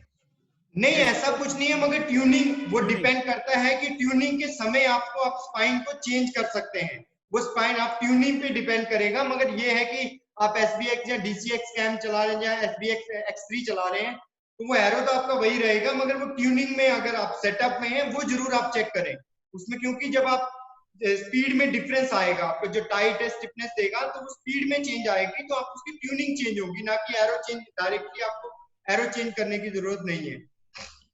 जहां तक आप फ्लेचेज यूज करते हैं, आपके बहुत कंपाउंड आर्चर्स अलग अलग फ्लेच यूज करते हैं, रबर वेज भी यूज करते हैं, स्पाइडर वेज भी यूज करते हैं आपके, तो उसमें कौन सा वेज बेटर है? जैसे फ्लेक्स बेस प्लास्टिक के आ रहे हैं और इसमें डायमंड कट आते हैं, ये आप यूज करते हैं, बाकी आपके प्रेफरेंस ये मेन इसलिए इस प्रकार से यूज करना है, ये लॉन्ग लास्टिंग चलते हैं, मतलब एक कंपाउंड के अंदर अगर नॉर्मली कर लें तो ये लगभग जब तक एरो है 2 से 3 महीने आपको इनको रिप्लेस करने की जरूरत नहीं पड़ती। तो जो फ्लेचेस आजकल लेटेस्ट आप वो यूज कर रहे हैं, मगर किसी का भी आपकी वो आप पे इंडिविजुअल पे ही डिपेंड करता है कि आप कौन सा यूज करते हैं। Is there any ways to check cam timing without any tools? Yes sir. Is there any way to check cam timing easily without any tools? Cam की टाइमिंग विदाउट टूल से चेक करना sir, बिल्कुल cam की timing हम easily check कर सकते हैं। जैसे कि आप सिंपली कोच खड़ा हो गया, प्लेयर ड्रॉ कर रहा है तो आप उसके चेक करके सिंपली आप उसे ड्रॉ कराएंगे। हल्का सा कई बार हमें ऊपर से लगता है कि दोनों कैम बिल्कुल टच है, कैम टाइमिंग सही है, मगर जब आप प्लेयर देखते हैं कि फिनिशिंग पॉइंट पे जाता है तो वो कहीं ना कहीं लूज जहां उसे टाइट एक्स्ट्रा करता है तो आपको वो जो कैम का टाइमिंग है वो डिफरेंस दिख जाएगा। तो वो कहीं ना कहीं जब अपर क्या कहते हैं मॉड्यूल पे ओवर दिखेगा या लोअर पे ओवर दिख जाएगा या गैप दिखेगा। तो जैसे ये आप सिंपल वे में भी आप चेक कर सकते हैं। तो इसके लिए जनरली सब कोचेस को बता दे, या तो कोई एक और कोच हो या कोई प्लेयर भी खड़ा हो के साइड में जब वो ड्रॉ कर रहा है वो देख सकता है कि कितना गैप है, और आप खुद भी देख सकते हैं अगर सामने में लेके ड्रॉ करेंगे तो आपको दिख जाएगा कि दोनों कैम के में, तो उसके लिए कोई ऐसा टूल नहीं, विदाउट टूल भी आप देख सकते हैं। लास्ट क्वेश्चन है कि एक अच्छे कंपाउंड कोच होने के लिए क्या होना चाहिए? नहीं आप रिगार्डिंग इक्विपमेंट का जानना चाहते हैं? कोचेस डेवलपमेंट कमेटी के हुसैनी साहब का क्वेश्चन था कि एक अच्छा कंपाउंड कोच को क्या होना चाहिए। ये कैसे बोल सकते हैं सर किसी को अच्छा? वो तो आपको एक्सपीरियंस है, ग्राउंड में आप प्रैक्टिकली काम करते जाएंगे, आप धीरे धीरे सीखते जाएंगे, और ऑब्जर्वेशन आपका स्ट्रांग होना चाहिए। सबसे बड़ी बात है कि आपका ऑब्जर्वेशन प्लेयर पे अच्छा रहे तो आप उसे बेटर रिजल्ट ला सकते हैं। तो इसमें हम जस्ट ऐड करना चाहेंगे हुसैनी जी, एक कोई भी कोच को एक लाइफ लर्नर होता है जी बिल्कुल होगा। अगर वो कंटिन्यूअस लर्न करने की कोशिश करता है, साइंस का यूज करने की कोशिश करता है, क्योंकि स्पोर्ट्स साइंस काफी एडवांस हो चुका है, तो बहुत जरूरी है कि कोचेज अपने साइंटिफिक नॉलेज को बढ़ाएं। और सबसे बड़ी बात है कि आज हम एक्सपर्ट नहीं है, ये चीज जानना बहुत जरूरी है किसी भी कोच को, क्योंकि वो खुद वो भी इवॉल्व कर रहा है समय के साथ साथ, टेक्नोलॉजी के साथ साथ वो सीख रहा है। और उसको ये रियलाइज करना बहुत जरूरी है कि उसके पास जो इकोसिस्टम है, वो इकोसिस्टम साथ में रहना जरूरी है। अगर वो सोचेगा कि हम ही फिजिकल ट्रेनर है, हम ही मेंटल ट्रेनर है, हम ही फिजियोथेरेपिस्ट है, हम ही मैस्योर है, हम ही अपना फूड न्यूट्रिशनिस्ट भी है, तो गलत हो जाएगा। उसको ये रियलाइज करना है कि जैसे डॉक्टर, अगर एक कार्डियोलॉजिस्ट होता है, एक पीडियाट्रिशियन होता है, एक सर्जन होता है, वैसे ही हमारे आर्चरी के ग्राउंड में हमें पूरा इकोसिस्टम को लेके चलना है। और अगर हम पूरे इकोसिस्टम की मदद लेंगे तो आपका प्लेयर और में ज्यादा उसका कॉन्फिडेंस बढ़ेगा और वो ज्यादा अच्छा परफॉर्म कर पाएगा। तो इन्हीं शब्दों के साथ फ्रेंड्स, मैं थैंक करना चाहूंगा रिचपाल जी का, उनके टीम का, स्पेशली हमारे जो तीनों कोचेस जुड़े थे। आपके कुलदीप थे जो जम्मू कश्मीर से श्राइन बोर्ड से जुड़े हुए थे, सुरिंदर सिंह जो पंजाबी यूनिवर्सिटी से जुड़े हुए थे, और आपके झारखंड के आपके प्रकाश राम जो सिली आरसी एकेडमी से जुड़े हुए थे। तो ये तीनों ने कोचेस ने मिलके कोशिश किया है इस प्रोग्राम को और बताने का कोशिश किया है, वीडियो लाने का। हमारा भारतीय तीरंदाजी संघ की तरफ से चंदूकर साहब जुड़े हुए हैं, और मैं रिक्वेस्ट करूंगा कि चंदूकर साहब को कि आप बोले कुछ, उसके बाद हम आगे का कार्यक्रम बताएंगे। चंदूकर जी। संजीव, मुझे अनम्यूट किया जाए। अनम्यूट कर दिया गया है।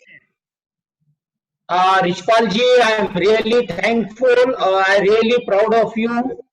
आपके साथ में जितने भी कोचेस है वो भी बहुत बढ़िया और बेहतरीन तरीके से आपने आज प्रेजेंट किया। एक सबसे अच्छी बात मुझे आज जो लगी है कि हमारे जो इंडियन कोचेस है, हमारे जितने भी कोचेस ने आज तक पिछले 4-5 दिनों से जो प्रेजेंटेशन दिया है, बहुत ही बेहतरीन तरीके से दिया है। मैं ये नहीं कहता हूं कि हम लोग बहुत बड़े हो चुके हैं, मगर रियली हम धीरे धीरे अपने आप को बहुत अच्छी तरह से डेवलप कर रहे हैं। जितने भी कोचेस आप इस प्रोग्राम को देख रहे हो, उन प्रोग्राम के लिए एक सलाह देना चाहूंगा। आप सिर्फ इन कोचेस की बातों को सुने, अपने आप में समाए, और आपके साथ आपके जो क्लब के कोचेस है, आपके साथ आपके आस पड़ोस के कोचेस है, आपके गांव के कोचेस है, या आपके आर्चर्स है, उन्हें भी पढ़ाने का कोशिश करें, उन्हें भी आगे बढ़ाने का कोशिश करें, ताकि ये जो हमारी चेन है ये गांव के छोटे से छोटे कोच तक पहुंच जाए। एक कोच यदि हमें 10 प्लेयर भी बनाता है तो हमारे इस हिंदुस्तान के लिए काफी सारे प्लेयर्स, काफी सारे आर्चर्स हमारे आगे आएंगे, और उन्हीं में से हमारे इस देश के लिए बेहतरीन आर्चर्स बनेंगे, जो कि आने वाले 24 और 28 ओलंपिक्स में हमारे देश का तिरंगा दुनिया पे लहरा सकते हैं। मेरी कोशिश यही है कि यदि हम जितने ज्यादा पैमाने पे आर्चर्स को बनाएंगे, जितने ज्यादा आर्चर्स गांव-गांव में बनेंगे, उतनी ही संख्या हमारी बढ़ेगी और हम बहुत बड़े तरीके से इस दुनिया में छा सकते हैं। मैंने पिछले कई दिनों में ये चीज भी देखी है, हम बहुत बेहतरीन हैं, और मुझे तो विश्वास है कि हम दुनिया के बेस्ट हैं। हमारे कोचेस जिस तरह से अपने आप को प्रेजेंट कर रहे हैं, स्पेशली मैं संजीव सिंह का बहुत धन्यवाद देना चाहूंगा। वो एक खुद भी बेहतरीन कोच है, बेहतरीन टेक्निकल पर्सन है, जिन्होंने सिर्फ खुद में नहीं बल्कि हमारे इन सभी कोचेस को कंप्यूटर शेयरिंग सिखाया, टेक्निकल नॉलेज सिखाया, जहां जहां पे वो कम पढ़ रहे थे किस तरह का प्रेजेंटेशन उन्हें देना चाहिए, वो सारी चीजें सिखाई। और मैं यही कहना चाहूंगा कि आप सभी कोचेस इसी तरह का सीखें, इसी तरह की कॉन्फ्रेंस कॉल अपने गांव के, अपने छोटे छोटे कस्बे के कोचेस को इकट्ठा करें। आज सभी कोचेस के पास, सभी आर्चर्स के पास अपना स्मार्ट मोबाइल फोन है, आप उसके माध्यम से, जब तक कि ये हमारा कोरोना का जो रहेगा इशू रहेंगे, उतने दिनों का हम पूरी तरह से फायदा लेकर हम ज्यादा से ज्यादा कोचेस बनाएं, ताकि आने समय में हमें ज्यादा से ज्यादा आर्चर्स मिले और वो हमारा देश का आज आपका बहुत कुछ आगे बढ़ाए। चंदूकर जी, आप सभी को धन्यवाद। इसके साथ मैं आपका धन्यवाद देना, आप आगे बढ़ सकते हैं। थैंक यू चंदूकर जी, आपने ये जो मौका दिया है सभी कोचेस को, कोचेस डेवलपमेंट कमेटी के डॉक्टर जोरेस और मिस्टर हुसैनी जी ने, और जो हमारे भारतीय खेल प्राधिकरण के संदीप प्रधान साहब, आरडी शिव शर्मा जी, आप सभी का धन्यवाद करना चाहूंगा कि आपने ये मौका एक ऑनलाइन प्लेटफॉर्म क्रिएट किया है कोचेस डेवलपमेंट प्रोग्राम के लिए। ये आगे चल के बहुत ही अच्छा प्रोग्राम बनेगा और मेरा उम्मीद है कि कोचेस इसी तरह से शेयर करते रहेंगे नॉलेज, हमारे आर्चर्स के पास ये नॉलेज जा पाएगा। आपको बता दें कल के प्रोग्राम के लिए, कल जब हम बात करेंगे तो हम इलीट कोचिंग के बारे में बात करेंगे। आप सबने देखा है कि कोरिया क्यों साउथ कोरिया पावर हाउस है, उसके जो क्या क्या मतलब लीजेंड क्यों है कोरिया, उसके बारे में हम लोग डिस्कस करेंगे। जो ओलंपिक चैंपियंस है कोरिया, वो क्या शूटिंग करते हैं उसके बारे में डिस्कस करेंगे। ब्रैडी एलिसन जो है, जो यूएसए के, वो कैसे शूट करते हैं उसके बारे में डिस्कस करेंगे। थोड़ा सा बायोमैकेनिक्स के बारे में डिस्कस करेंगे, कंपाउंड कोचिंग के बारे में डिस्कस करेंगे। तो कल की कोशिश रहेगी कि जो भी आपने पास्कल जी से बोला, अगर आप सुन नहीं पाए थे तो सभी कोचेस से निवेदन है कि वो अपने कल रहें, और कल हम लोग कोशिश करेंगे उनके हर एक क्वेश्चन को जो कोचिंग से रिलेटेड है, जो हाईली टेक्निकल से रिलेटेड है, उसके बारे में हम बहुत